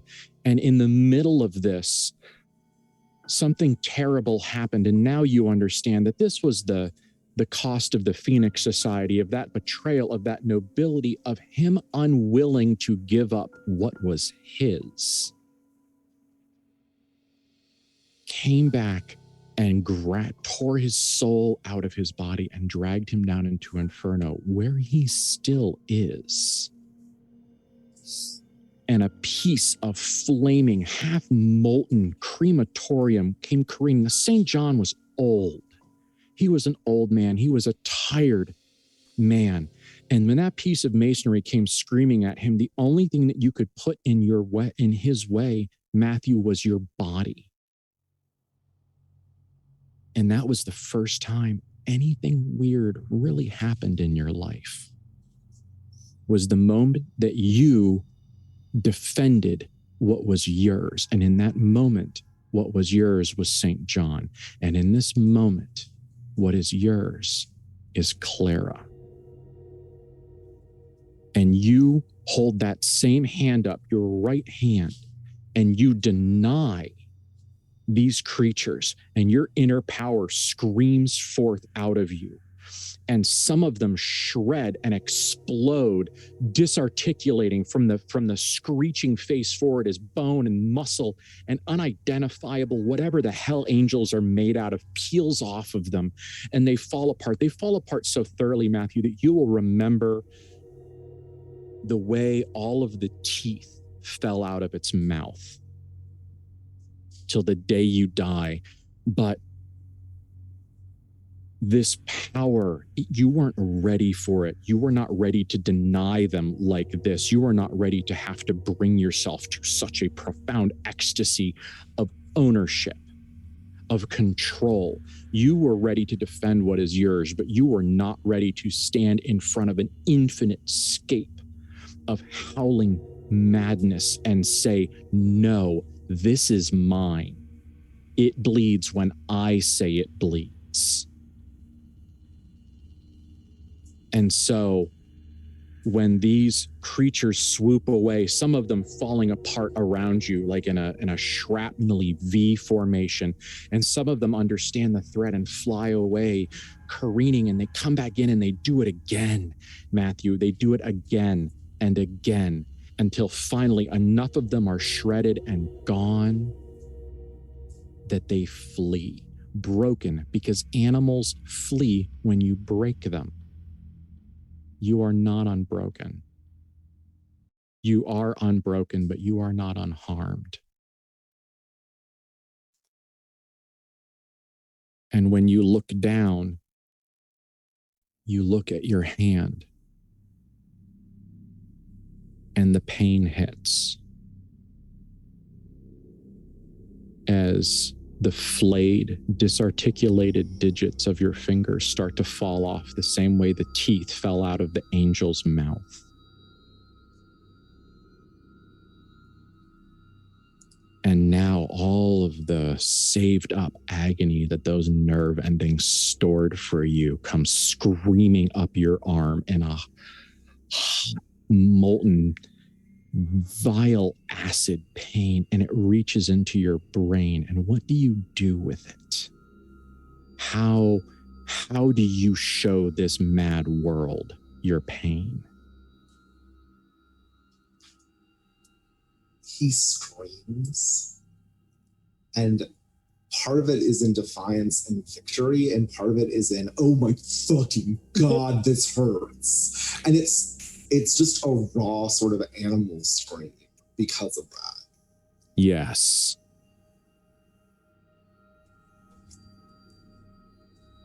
This scream tears itself up out of you. And Matthew, there is a moment here, and this is a real choice. This isn't a fake choice. This is a real choice.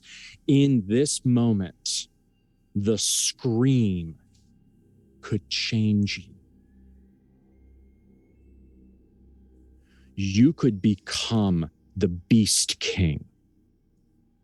You could become the hunting terror who destroys everything between you and what you care about, the things that are yours, because these two things are the same. You could become a beast to cause West Smith to weep.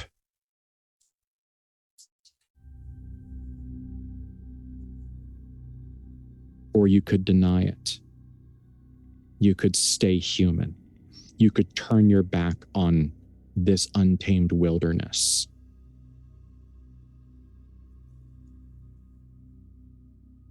It's difficult because I wish that there was also the third option.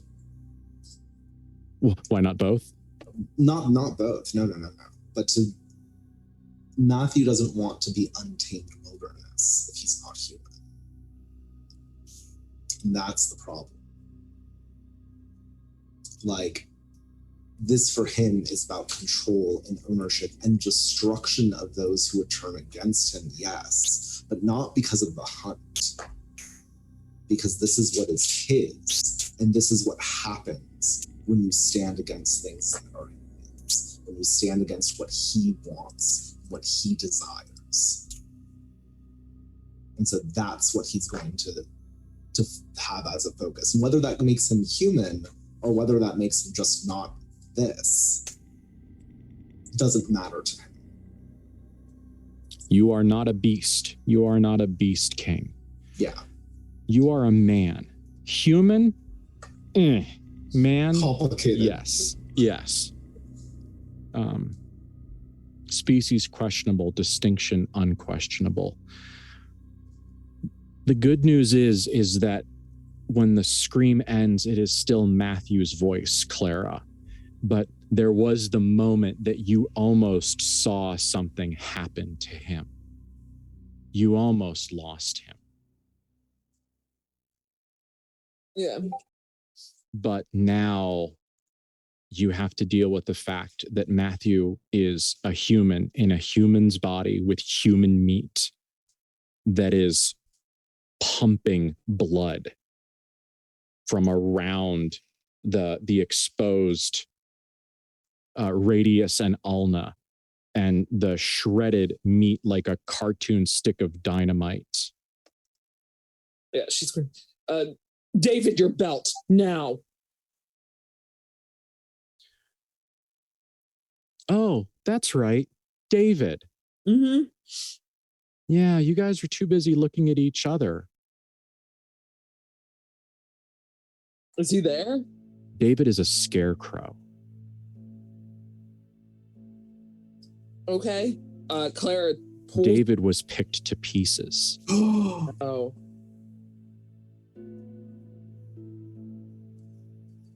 Is he alive under the pieces? Was he ever? There are pieces missing of his skin, of his face, the cast chromium skull. The things missing from his shoulders, from his chest, from his body. His jacket is shredded. He is possibly still something. Is he intact? No. But over here, where the protective casing is now gone, pulled up and away by some mad, rotten, oily angel to chew on in confused anger, you can watch. There's no gun there, but you can watch a little piece of lead and a little misshapen piece of brass try to jam together under hydraulic pressure. The war angel isn't dead, but it is hurt. Clara has priorities, and that priority is Matthew. So That's absolutely right. Yeah. She's pulling off her stocking, her thigh high, and using it as a tourniquet, wrapping it around his forearm as tightly as possible to try to cut off all blood flow. Like, she knows that much. Mm-hmm. And that's the closest thing she has to. Yeah. Matthew will, once she does that, take off his belt. Okay. Because he has a belt. And that's going to One actually hand. tourniquet. Oh, yeah. Yeah. I can take off my belt with one hand. Okay. Don't even. I don't know. Oh my. To give that to her, because that's going to be better for because of elasticity. She does take it, and like it takes him a little while because of the fact that he's in extraordinary pain. she'll help him when she realizes, oh yes, he has a belt. Can do. So yeah, we get Matthew's belt around. Okay. And the nylon probably slightly farther up, so there's two.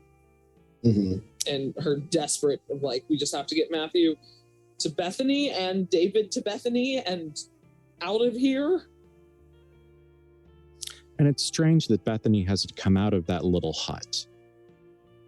You'd think that with the screaming and the cawing and the noises and the blood and the death and the mayhem, it would be enough to draw her out. But it hasn't. Often hyper focus. And so let us end tonight with the same place we began, with Clara and Matthew outside of a door, waiting to tell Bethany some terrible news.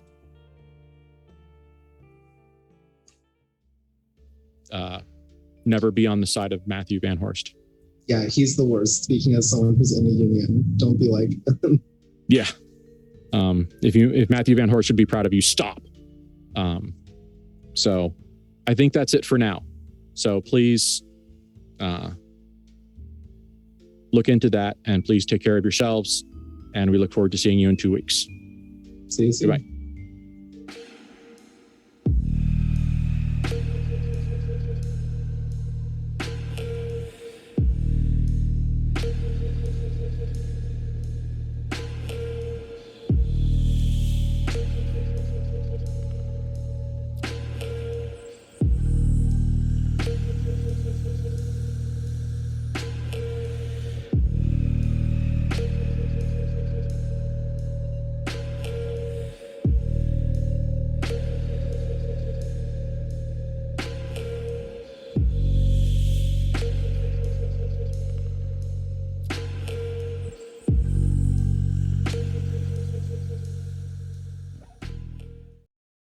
Welcome to Renaissance City, Prowlers and Paragons actual play, produced by TTRP Theater.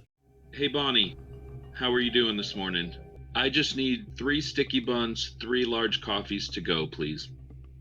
Sure. Cream? Can you maybe put some in the bag? Oh wait, probably not. Probably not. Probably not in the 20s. Dump cream into a bag. Feels uncontrollably, butt puckered like nobody's ever been butt puckered, flinging blood all over all the heroes. Yeah, blew the pants off probably. All right, you want me to roll 2 more dice? I really hope the power goes out right now. I hope the power goes out right now. No, hey guys, perfect. If you were to follow him, you'd be William Taylor of Taylor's Taylor. Just putting that out there. You'd be tailing William Taylor of Taylor's Taylor? You'd be the Taylor of William Taylor from Taylor's Taylor? Taylor's Taylor. It's true. It is true.